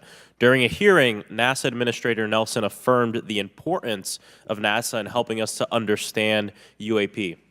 Mr. Gold, if the government doesn't have the data it needs on UAP because, say, someone who saw something is concerned about stigma, public backlash, et cetera, or maybe there's just not good systems in place, how are we supposed to ultimately figure out what's going on? Yeah, thank you for the question. And let me compliment Administrator Nelson that there wouldn't have been a UAP independent study team if it wasn't for his leadership and courage. We're talking about data and where we can get data from. As I described, NASA has whole archives of data, much of which I believe will likely have information that will help inform UAP. We need only look. And again, in an era with AI and ML, we can relatively quickly and easily go through it. So I think it's something that we should encourage NASA to do. However, per Chairman Grothman's comment about UAP focusing on national security sites, I believe there's something, sir, that you may have heard of called sensor bias. That because we've got more cameras, more monitoring of national security, we don't know how extensive UAP activity may be over civilian areas. And this is to the second part of your question where we're not collecting the data. We're not collecting sufficient data from pilots. We're not collecting sufficient data from civilian and commercial activities. And this is, again, where ASRS, I think, could substantially change that, get the data out there, and allow us to do good science. Yeah. Thank you. I mean, on the data, you know, I'm a really big proponent of transparency. But obviously, there's always a little bit of balance that we have to have in government on transparency as well. I mean, last year, NASA appointed a director of UAP research in response to the recommendation by the independent study team. In the final report, there's a quote, "Despite numerous accounts and visuals, the absence of consistent, detailed, and curated observations means we do not presently have the body of data needed to make definite and scientific conclusions about UAP." Can you just talk really quickly about that balance of security and transparency? So I can say, having served at NASA, it is the most transparent organization I've ever been in. When we would have conversations of executive leadership, things would leak out almost instantly. So I can assure you, intentionally or not, NASA's very transparent. I don't know if many of you have worked with engineers or scientists. They love to talk. So I believe that NASA is a paradigm of transparency, but we must have the ability and the data to be able to be transparent with. And if we're not gathering that, if we're not looking at it, then we can't bring NASA into the game and get to that good science that you need. You know, it was about a year ago, I was touring a facility with a pretty senior government official. We went by a certain hangar, and they said, yeah, that's, you know, a company leases that out. We don't really know what's going on in there. We have no way of knowing what's going on in there. And there was a few of those, in fact, while we were driving around this facility. To what extent do you think that some of the UAP out there comes from off the books or unauthorized experimental aircraft? I mean, I think probably the vast majority of UAP are drones, experimental aircraft, weather conditions, which is, again, why I say if we review the data, I think we're going to discover a lot about things we weren't even thinking about. But there is a percentage that isn't. And looking into those anomalies is how discoveries will be made. And relative to science, Congressman, if I can say, when NASA studies black holes, when NASA studies galaxies, we have instruments that are tailored to do so. With UAP, we're using cockpit gun cameras or cell phones.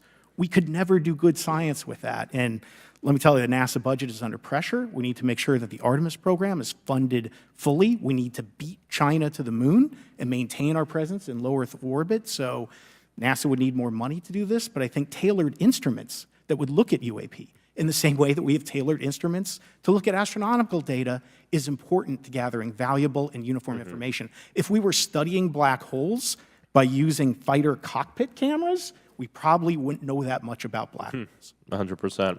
Well, I think it's important that federal leaders take the necessary steps to ensure that UAP does not pose threats to the American public as well, and that we have the necessary budgets to collect this data so we can actually see what's going on. And I'm fully supportive of funding the Artemis mission. I think it's very important. Also, a personal note, the pilot is a frat brother of mine. He is a member of the Phi Beta Sigma Fraternity Incorporated, and so I would love to see my fraternity make it to the moon. But Redwire is building the cameras for Artemis, so we will take some pictures of your frat brother and get them. There we go. Thank you so much. I yield back. Thank you. I will now recognize Ms. Luna for 5 minutes of questioning. Mr. Elizondo, to your knowledge, can you name the country and around time frame that the first back-engineered UAP program started? Ma'am, unfortunately, I would not be able to have that conversation in public. Can anyone on the panel name that? None of you? Okay. This next question is for Mr. Gallaudet. To your knowledge, have any USOs ever outpaced our submarines? Yes, ma'am. At what magnitude? I don't have the exact speed, but again, a witness came to me, a credible former submarine officer who observed it on sonar data. And this was in the 80s in the North Atlantic during a storm, and it outpaced his submarine by orders of magnitude. Are you aware of any hotspots that currently exist off our shores in North America? Not with sufficiently credible data, ma'am. Okay, we've heard reports of there potentially being hotspots, maybe entry and exit points. Have you heard of any of that? I have not, ma'am, but my colleague here, Mr. Elizondo, does discuss some USO activity that he's observed in certain DoD databases. Mr. Elizondo, in regards to these aircraft being piloted by whatever they might be, non-human biologics, would you agree that it's likely that they are being piloted by some mind-body connection?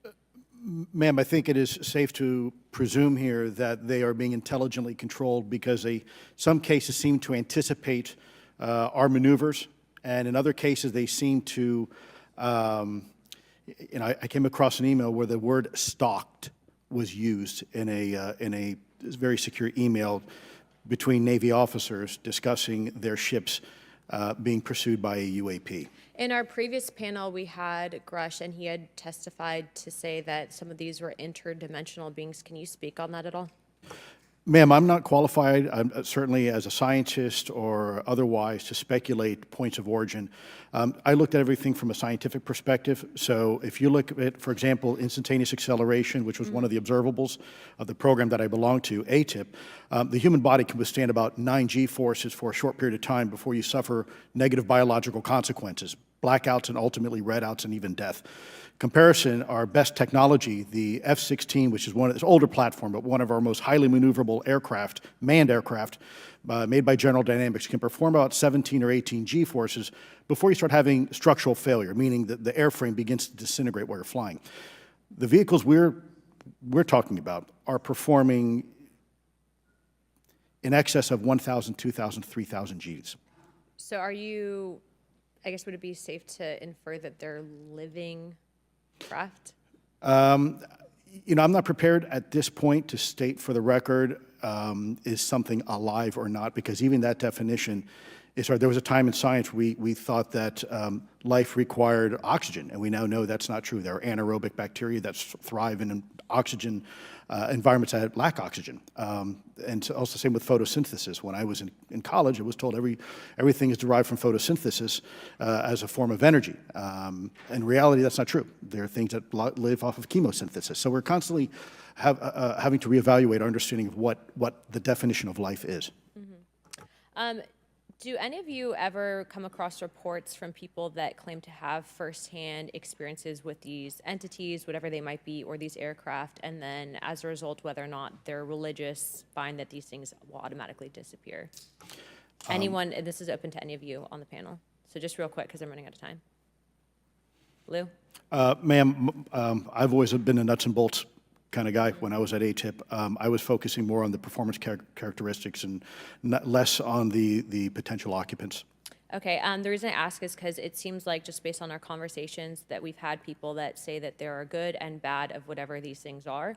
And so my concern from a national security perspective is A, that true? B, are you guys hearing the reports of that? And C, I think moving forward in regard to technology, Mr. Gold, if you can answer this real quickly, some of these aircraft, it seems that they are operating off of energy that we don't currently have. But just yes or no, in your opinion, if we were able to obtain that, would that impact humanity for the better or negative? Would certainly save us some money on funding on Artemis. Definitely. And this is a national security issue, that if there is such technology out there, we're not the only country that might have access to it. We don't want to be on the wrong end of technological surprise. Okay. Thank you guys for your time. All right, thank you. I will now recognize Mr. Garcia for 5 minutes. Thank you, and I apologize for stepping out. My governor is here upstairs, so I'm trying to get in between meetings, so apologize for that. I want to just start by just asking everyone on the panel or witnesses, and I had a chance to read all the testimony before, but just to set the agenda, just if we can go down real briefly, do you believe, just for the record, that the federal government, any part of the federal government, is knowingly concealing evidence about UAPs from the public? Yes, sir. 100%. Yes. Yes. Thank you. I also want to just go down the line. I know many of you have already said this, but I just, for the record again, just briefly, what do you believe UAPs could be or are? Strong evidence that they are non-human, higher intelligence. I echo my colleague's comment, sir. Genuinely do not know. Don't know, but we must find out. Okay, thank you. I appreciate those answers, gentlemen. I think this is obviously another remarkable hearing with just really important information, so I thank all of you for answering the questions. Admiral, I just want to go back to one thing. Now, last year, our subcommittee heard from 2 retired Navy pilots, Lieutenant Ryan Graves and Commander David Fravor, regarding UAPs. Actually, I think Ryan is here in the audience and been a great person to get to know and to have conversations with. He, of course, has been involved in the Safe Airspace for Americans Act with Chairman Graves, with Chairwoman Mace for UAP reporting by civilian aviation personnel. Can you discuss briefly why it's important for civilian pilots to be able to report UAPs and why these legal protections are critical for our national security? Yes, Congressman, thank you. And I did invite Ryan Graves is my guest, as I'm on his advisory board for the Americans for Safe Aerospace, and the legislation that you supported and introduced, I fully support as well. And I think it's important that more civilian pilots, commercial pilots, report so we can better understand and learn and do research on UAP, as well as remove the stigma so more citizens report on what they observe. And also, it'll only contribute to aviation safety when we have a better understanding of where these UAP are, how they operate, and at what frequency and what capability level. So it's important for aviation safety, and it'll be important for moving science and research forward. Thank you, sir. And I just want to reiterate to my colleagues, I mean, this is a very bipartisan piece of legislation, and we just got to continue to get this through the Congress, and it's incredibly important that civilian pilots have the opportunity to safely report the UAPs that they are seeing or encountering in the air. And I can't express how critical this piece of what I believe is a larger collection of evidence and facts actually happen. We've been approached by pilots. I've talked to folks that have been engaged with our office and others, and there is still enormous stigma.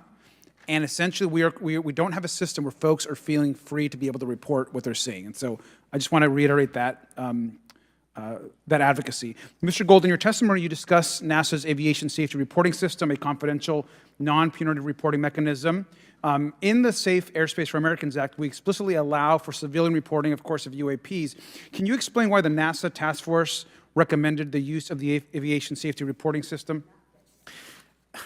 The Aviation Safety Reporting System is an existing system that is trusted, that has taken hundreds of thousands, now millions of cases. And again, recognizing budgetary constraints, this seemed like the perfect way to be able to gain more data.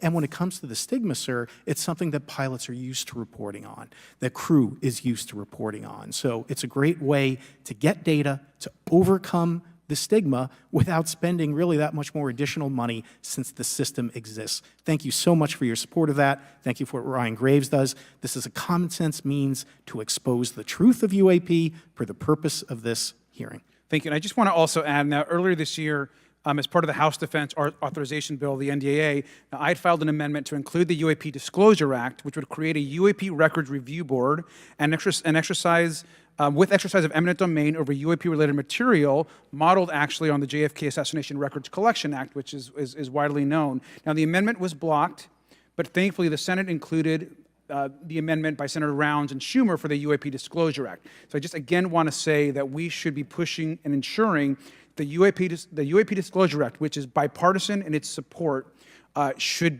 move forward. And if I can just briefly, particularly Admiral, can you just briefly, as I close my time, explain why the UAP Disclosure Act would be critical for us and our national security? Thank you, Congressman. Yes, I believe the UAP Disclosure Act is important for national security, as well as advancing potential socioeconomic benefits resulting from UAP research, as well as public safety, as we referred to previously regarding aviation. And this act will allow for greater transparency and open research, and that's why I'm also a member of the UAP Disclosure Fund as an advisor, as in the Sol Foundation, as an advisor, senior strategic advisor, which is advocating for the same. Thank you very much. I yield back. All right, thank you. I'd like to recognize Mr. Biggs for 5 minutes of questioning. Thank you, Madam Chair. Thank you for holding this committee. Thank you to the witnesses. Admiral, the video that is called the Go Fast video, the email that you've talked about being deleted, I just want to briefly cover this. You said that the email, the author was asking whether any of the recipients were aware of the classified technology demonstrations that it could explain the objects that were observed. And then you said the email disappears. Then you guys have a series of meetings. The commander of fleet forces and his operations officer never discussed the incident again. Is that right? Is that accurate? That's accurate, sir. And even during weekly meetings, it was never discussed again. My question for you is, you were in those meetings. Did you personally hear that nothing was going on about that? Yes, sir. I was in those meetings, and did you make inquiries about that? No, I did not, sir, because I inferred, since I had been read into other special access programs, that this UAP video was part of one that I was not read into, or any of the recipients, or the author of the email, and that an intelligence agency basically pulled it back and instructed the author of the email, hey, this is, you just conducted what they call spillage into a lower classification level. And when that's done, the procedures are basically to remove any of the communication. You're going to silo it. So, and you, Mr. Elizondo, you said in your report and your testimony today, a government work on the UAP subject still remains classified. Excessive secrecies led to grave misdeeds against loyal civil servants, military personnel, and the public, all to hide the fact that we are not alone in the cosmos. Fair?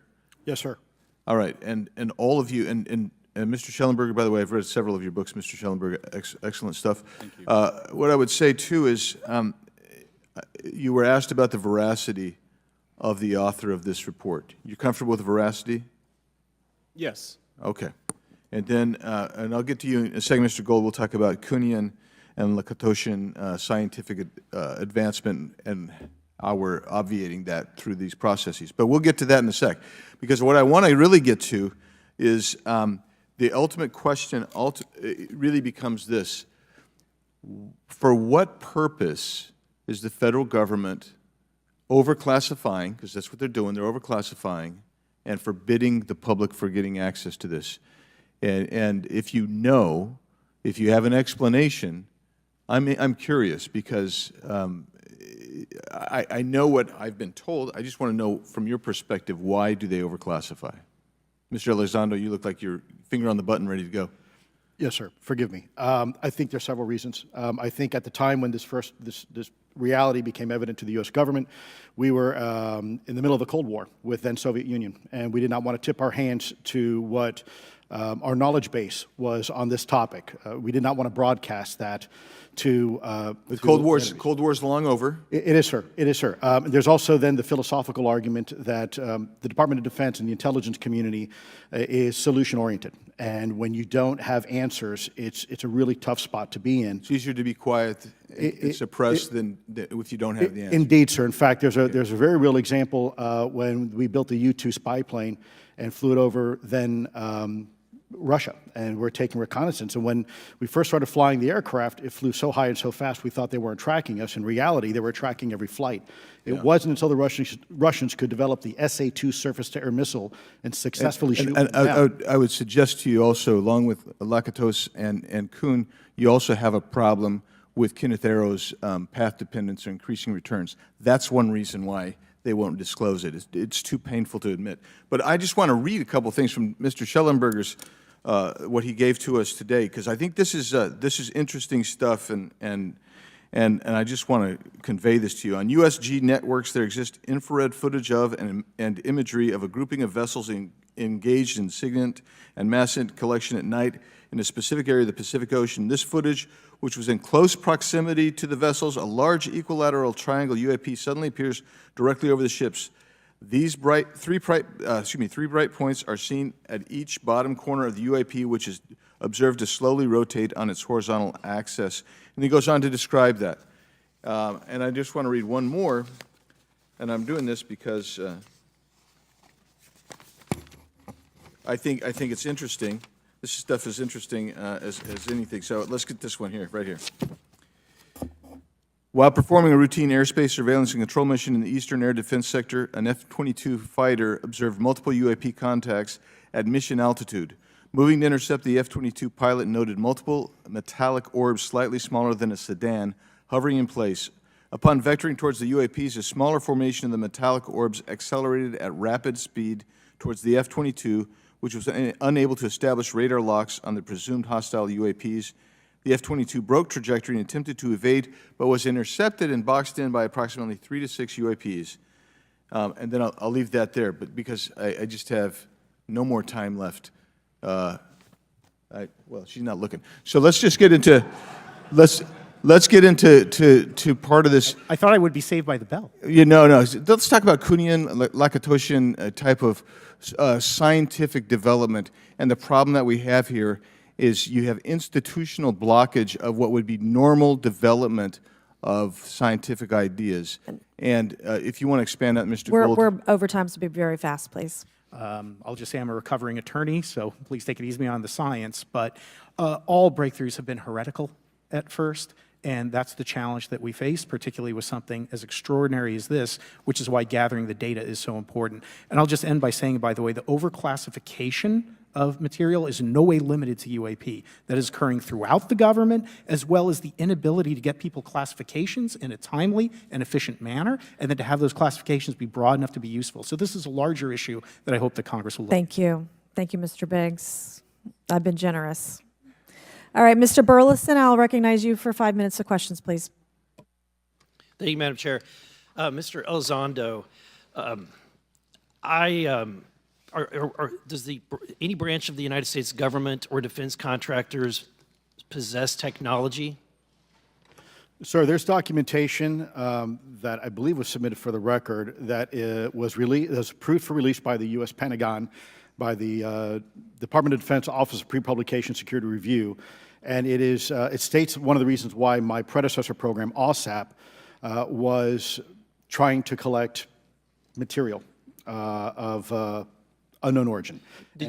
Was it successfully collected? It was not. What happened is that there was an aerospace contract company that requested to divest itself of the material that was collected in the 1950s. Right. Unfortunately, that didn't actually occur. So let's dive into that. That's the Bigelow Aerospace, correct? So yes, sir. There was a journalist, Christopher Sharp, who said that there was a transfer between Lockheed Martin, Bigelow Aerospace, and the CIA allegedly blocked this. Can you describe that? What I can say is that it was blocked. Why it was blocked, I can only surmise. I was part of some conversations later on with some of those contract personnel where they had told all of us that is accurate. What we required was a memo from the Secretary of the Air Force in order to make that complete, and that never occurred. And so when Secretary Mattis became Secretary of Defense, I decided it would be appropriate for me to try to receive a memo from him as SecDef, as Secretary of Defense, if we could not get a memo from the Secretary of the Air Force to transfer that material. So if that material exists today, who's in possession? Sir, I wouldn't be able to have that conversation in an open hearing. We'd probably have to have that. Okay, my question to you then is, if we were in a secure setting, if we were in a SCIF, would you be able to provide or get access to something, whether it's visuals or material that we could put our hands on, or biologics, that would convince me, that would show me that we have non-human origins? Sir, that decision would not be mine. That would be to the gatekeeper still in the U.S. government. And who would we, so if you were in our shoes, where would you go from here? How would you get that information? A lot of times we just don't know who to ask because we don't know where to go next. So if you were in our shoes, where would you go? Well, I prefer to answer that question in a closed session. However, we established AARO for that very purpose, and unfortunately, under its previous leadership, it failed. So one would hope that they would have the authorities necessary to do that. Let's hope that this new iteration of leadership will be successful. In the discussions, it's simply about material, or is there discussion about it was previously testified that there was biologics that were collected. Are you aware of any of that? I am, sir, aware of the reporting that biologics have been recovered. Again, my focus was more nuts and bolts, looking at the physical aspects of these phenomenon, how they interacted around military equities and nuclear equities.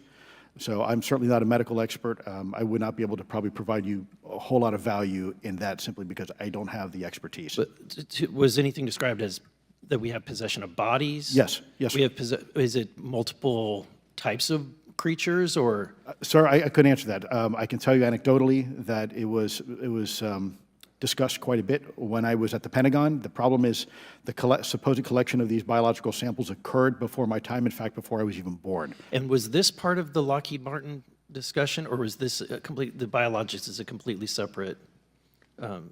Separate yet related. Okay. Has anyone made contact? Sir, I'm sorry, could you specify? Has there been any, to your knowledge, any communication with a non-human life form? So the term communication is a bit of a trick word because there's verbal communication like we're having now. The problem is you also have nonverbal communication. And so I would say definitively yes, but from a nonverbal meaning, when a Russian reconnaissance aircraft comes into U.S. airspace, we scramble 2 F-22s, and we are certainly communicating intent and capability. I think the same goes with this. We have these things that are being observed over controlled U.S. airspace, and they're not really doing a good job hiding themselves. They're making it pretty obvious they have the ability to even interfere with our nuclear equities and our nuclear readiness. Is the United States government and our contractors, are they pulling technology from this? Or they're reverse engineering this? Sir, as I previously stated, and please forgive me, I am not authorized to discuss specifics about crash retrievals. Again, I signed documentation with the U.S. government. What I can say was, after a very thorough review process by the Pentagon, what I wrote about, and that was my limit, unfortunately, that I was given. Thank you. Yes, sir. Thank you. I would like to recognize Mr. Timmons for 5 minutes of questioning. Thank you, Madam Chair. Mr. Elizondo, you just said something interesting. You said they don't seem to be hiding. They don't seem to be hiding. The UAP sightings are becoming increasingly brash, if you will. And, we've been hearing about these for years, but they've generally been isolated and not as consistent and over-critical military installations. Would you say that's fair? Is this becoming increasingly often? Is it happening more and more? Great question, sir. Let me see if I can answer this for you. Certainly, there seems to be some indication that they're being provocative, meaning that they're, in some cases, literally splitting aircraft formations right down the middle. So that's an air safety issue. The question is it the frequency increasing? And really the response is it depends. Yes, it's possible that there is an increase in frequency, but it's also possible that there's heightened awareness now, and there's also more pervasiveness of technology out there that's collecting this information and that can record this information. So we're not quite sure yet if it's actually an increase in numbers of these events, or is it that we have better equipment now to record these things, and we have a better ability, if you will, to analyze these things. And that's my next question. It seems that a lot of these sightings occur near military installations. Do you think that these UAPs are intentionally targeting military installations, or do you think that we have increased abilities to monitor surrounding the military installations? Sir, maybe both. Part of my concern is we have something in the Department of Defense and the intelligence community called IPB, Initial Preparations of the Battle Space. And we use equities like ISR, intelligence, surveillance, and reconnaissance, or other type of equities and technologies to prep the battle space. And certainly, if I was wearing my national security hat, even if there was a 2% chance that there was some sort of hostile intent here, that's 2% higher than we really can accept. And so we must figure out, there's a calculus, capabilities versus intent, in order to identify if something is a national security threat. We've seen some of the capabilities, yet we have no idea in the intent. And so this is why this discussion is somewhat, I think, problematic from a governmental perspective, because we have no idea. Sure, thank you. Mr. Schellenberger, you're particularly familiar with the Langley Air Force Base incident a year ago? Are you familiar? Just from what I read in the Just news. from what you've read? Yeah. I would imagine a large percentage of the American population became aware of that with the Wall Street Journal article. Would you agree with that? Yes. And were you aware of that incident prior to the Wall Street Journal article? No. To the rest of the panel, was the Wall Street Journal article the first time that y'all were made aware of what was essentially an over 2-week UAP frenzy over Langley Air Force Base? Were y'all aware of this prior to the Wall Street Journal article? Anybody, show of hands. Yes, sir. Dr. Guyette, could you give me how did you become aware of it? Well, a colleague of mine who I referenced previously, Chris Mellon, he wrote an extensive article about this, that there were other incursions of drones over Langley before this, as well as many, many military installations over the last 5 decades. And it's my understanding that there's been an ever-increasing in number, and I'm trying to think how to say this because I wear 2 different hats. I'm still in the Air Force. So, I mean, it seems that they're becoming increasingly brash, and the question that we really have to figure out is it China or is it non-human? And I think that's the biggest question the American people want to know. If it's China, it's scary because they have a lot of technology that we cannot explain. And if it's non-human, that's scary because we don't know the intent. Would you say that's fair? Yes, Congressman, and in fact, I really believe that we should use this hearing as a catalyst to improve and bolster our air defense capabilities and our maritime domain awareness capabilities, because obviously there are holes in it, whether it be UAP of non-HI direction or NHI direction, or, as you say, sir, China or any other adversary. Are you all aware of any task force at the Pentagon or in the national security apparatus that's trying to assess the answer to that question? At the current moment, sir, no, but this is a great point. From 2020 to 2022, there was a UAP task force in the DoD succeeding where Mr. Elizondo worked, led by Jay Stratton, who had the first comprehensive whole-of-government approach to UAP, which involved pathways to declassification and to increase transparency, as well as assessing the national security risks of UAP. This was a really well-established approach, and we have all advocated that something like it return. I'm running out of time. The last thing is that we need authorities. The law enforcement, military do not have authorities to actually engage, and Congress needs to act to give those authorities to local law enforcement and the military so they have clear guidelines on how to assess these issues going forward. I yield back. Thank you. Thank you. I'd like to recognize Ms. Boebert for 5 minutes of questioning. Thank you, Madam Chair. Now that we have all been cautioned in this committee hearing that the mention of Pentagon's Immaculate Constellation program could put us on a list, well, I already find myself on many lists, I'm sure. So I speak my mind often, so why not just keep going with it? May as well just go all out and say it. The Earth is flat, birds are government drones, and we've never set foot on the moon, and Joe Biden received 81 million votes in the 2020 election. So let's just see how many lists we could get on here today. But Mr. Schellenberger, I wanted to ask you, I think I understand from this hearing that you would agree that classifying information like this is not in the best interest of the people. Is that correct? Yeah, I mean, with the caveat that, of course, I would support classification necessary to protect secrets essential to national security, but I think it's pretty obvious that there's overclassification. Overclassification, yes. And so in most instances, if they can't tell us what, do you think at some point they'll at least tell us why? President-elect Trump has repeatedly committed to greater transparency, both on the UAP issue, on JFK files, on COVID origins, and many other things. So I think that we need to make sure that the next administration is held accountable for that. Agreed. And this is for all four of you. Yes or no, please. I have many questions I want to get to. Are there any known instances of recovered materials or technologies that are not of human origin and maybe connected to any advanced bioscience defense programs within the USG? I don't know. I wouldn't be able to answer that, ma'am. I don't know. I don't know.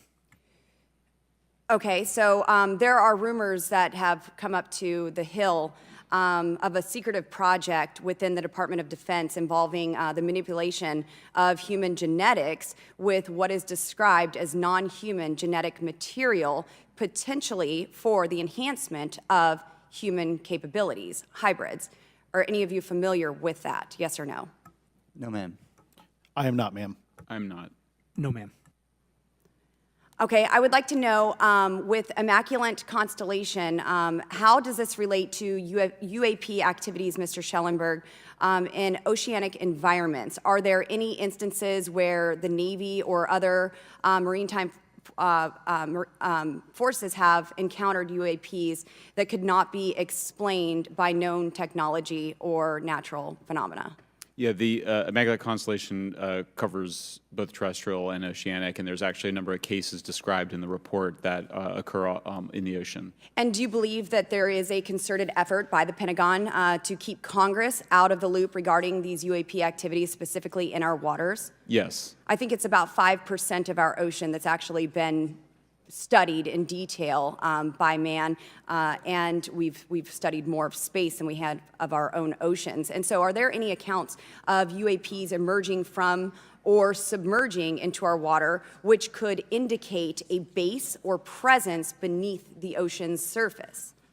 I don't know about a base, but as I mentioned, I had a different source entirely describe this pretty extraordinary footage that exists of orbs, of an orb coming out of the ocean and being met by another orb.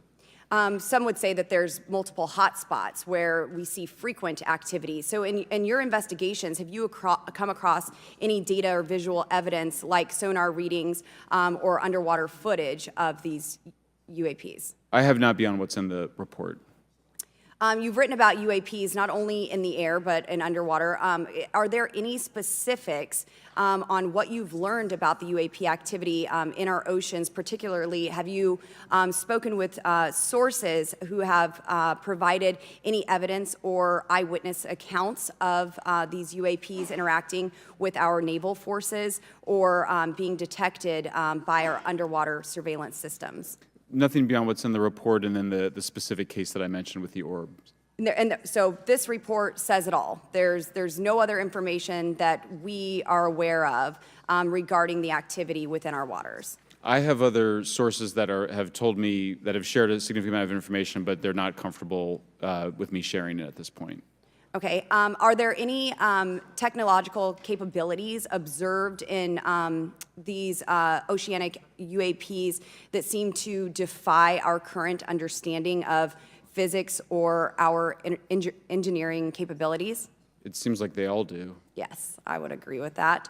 My time is up, but I do appreciate your bravery, your courage for coming here and speaking today. And it seems like there's still some questions that we need answers to, and we will not relent until we get those to the American people. Thank you all. Thank you. I move to allow myself and the ranking member 5 additional minutes for questions without objection, so ordered. Mr. Elizondo, were you read into the Immaculate Constellation program? I would not be authorized to confirm nor deny the existence of any ongoing or past program, especially as it relates to a special access program, either by name or trigraph. Okay, and then does the U.S. government or private contractors, do they work with other foreign countries, China, for example, to exchange data, quote from a source, that intelligence data about UAP? Let me see if I can answer that a little bit more generally, ma'am, if I may. We do have foreign material exploitation programs. That is something that is widely known, and that term itself is unclassified. How exactly that works becomes a bit sensitive.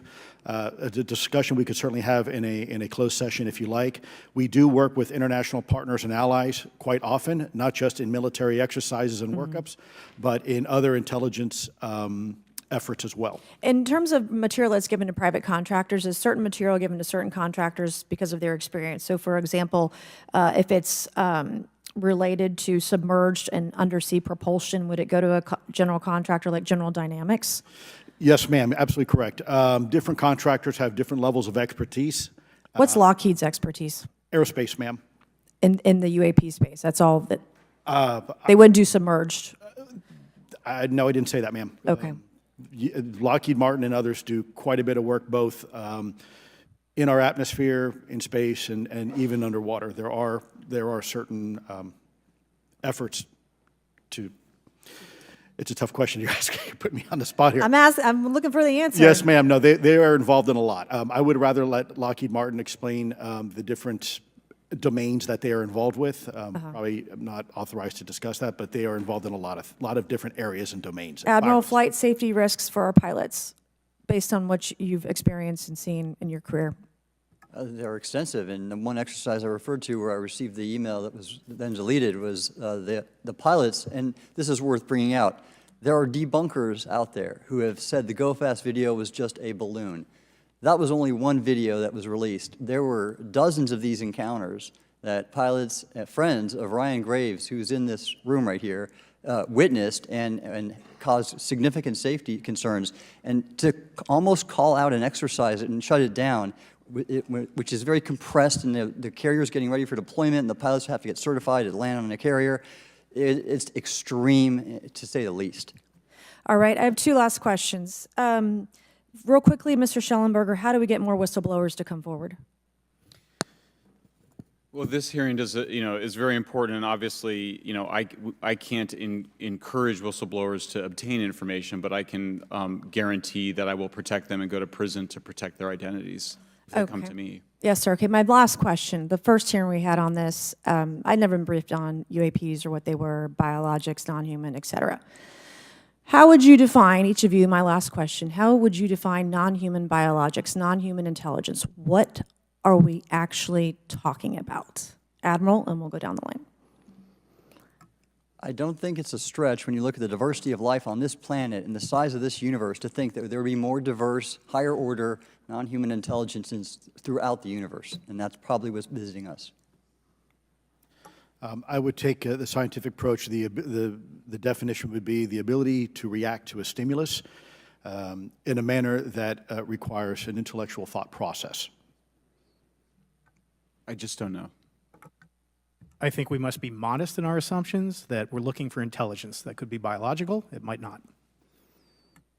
Non-biological, but what non-biological intelligence, what does that mean, though? Artificial intelligence, ML, machines. We assume that all intelligence would be like us, and every time we look out in the universe, we are humbled relative to what we don't know in terms of the forms of intelligence and what it may take. I can assure you I probably can't ask you your question, but I think the ultimate answer is going to surprise us all. And then Mr. Garcia, you had a few closing remarks. I know we're about to hit votes here, so I'll be brief. Just, I want to thank you all for being here. I want to thank Chairwoman Mace especially for holding this important bipartisan hearing. And I want to thank all the committee members that are interested in this topic. I think our commitment to all of you and all the folks that have contacted us, and certainly to the advocates and the pilots, is that we need to continue investigating UAPs. I think the country is owed explanations and ensure that the safety of national security is always protected. This is a conversation and questioning that must continue, so I'm very grateful to all of you. And I also just want to add, just personally, I think it's really important for me, two things guide my questioning and my observations on UAPs. One is we should always be guided by facts, science, and data, and stay serious on those issues. And the second thing is I think that we should not limit our imagination and our thoughts and our curiosity on what UAPs could actually be. And I think those two things for me are really important, and I'm grateful for all of you to be here. So with that, I yield back. Okay, and we have Mr. Ogles, who is on the way. He's going to be here any second. Is that correct? Want to check, and he'll be the last member with questions that we have today, and then we have votes. So we want to thank you all for being here. I want to thank Mr. Garcia and folks on both sides of the aisle for being here today and being patient. We have a lot more questions, and I hope that this will open the door to more hearings in the future. I obviously would like to know how much taxpayers are spending on this. You have the right to know, but also if we're spending money on something that doesn't exist, why are we spending the money? And if it does exist, why are we hiding it from the public? And of course, our national security is a huge issue, because if there's technology that could harm us or our allies that are in the hands of our adversaries, we obviously want to stay ahead of that to the best of our ability to ensure that that technology is not in the hands of someone who could use it against us or our allies anywhere in the world. So, Mr. Ogles, you're just in time, babe. I will recognize you for 5 minutes of questioning before we head on out today.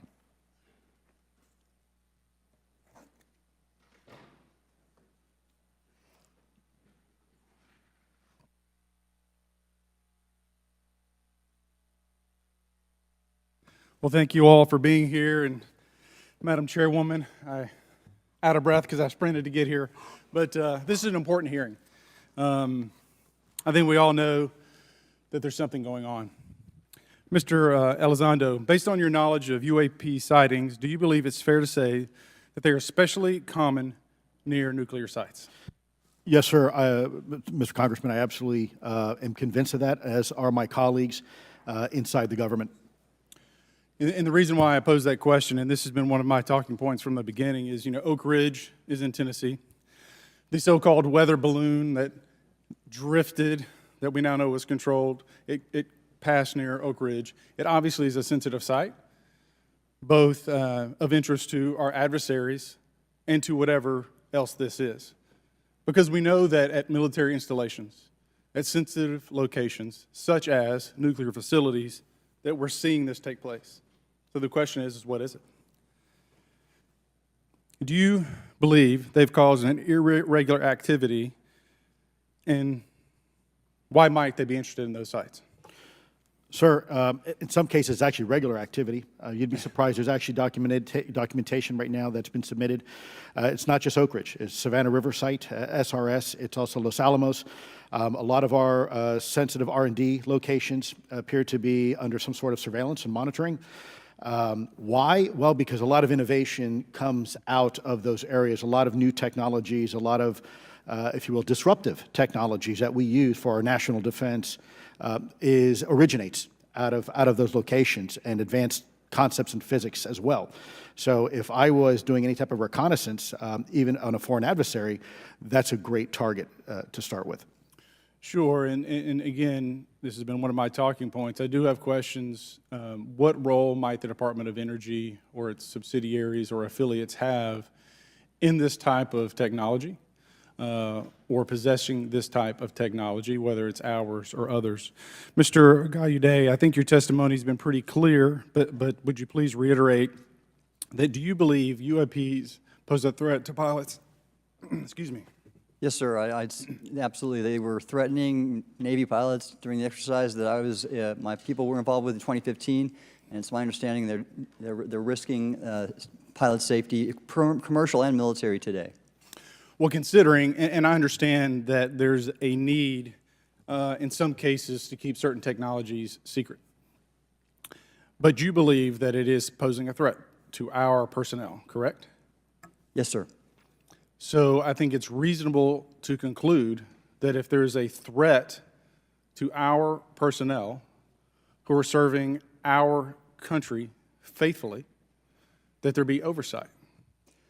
100%, Congressman. And in fact, that's the one thing that we've not talked about enough during this hearing is the fact that the government executive branch not sharing with Congress what it knows about UAP infringes on your legislative and oversight responsibilities to such an extent that's very concerning. I mean, what else are we, if you look at national security or intelligence or foreign affairs or appropriations, you all have oversight and legislative responsibility regarding those. This UAP issue may be the greatest issue of our time, and it's being hid from you.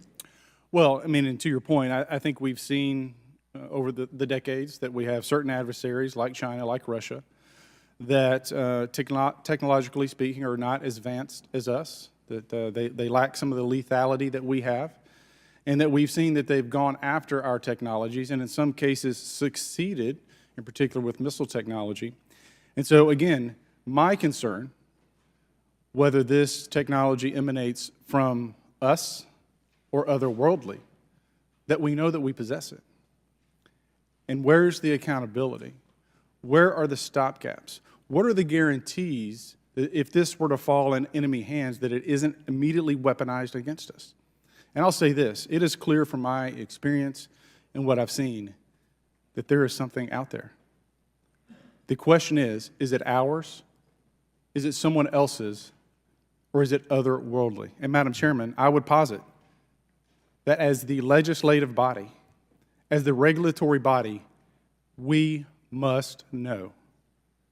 And anyone who prevents us from gaining access to that information, I would consider that criminality. Because we have U.S. personnel who may very well be in harm's way. We have technology that ultimately may threaten our very existence. With that, Madam Chairman, I thank you for your indulgence, and I yield back.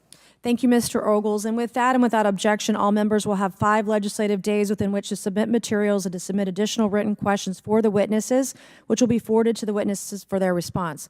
If there's no further business without objection, the subcommittee stands adjourned.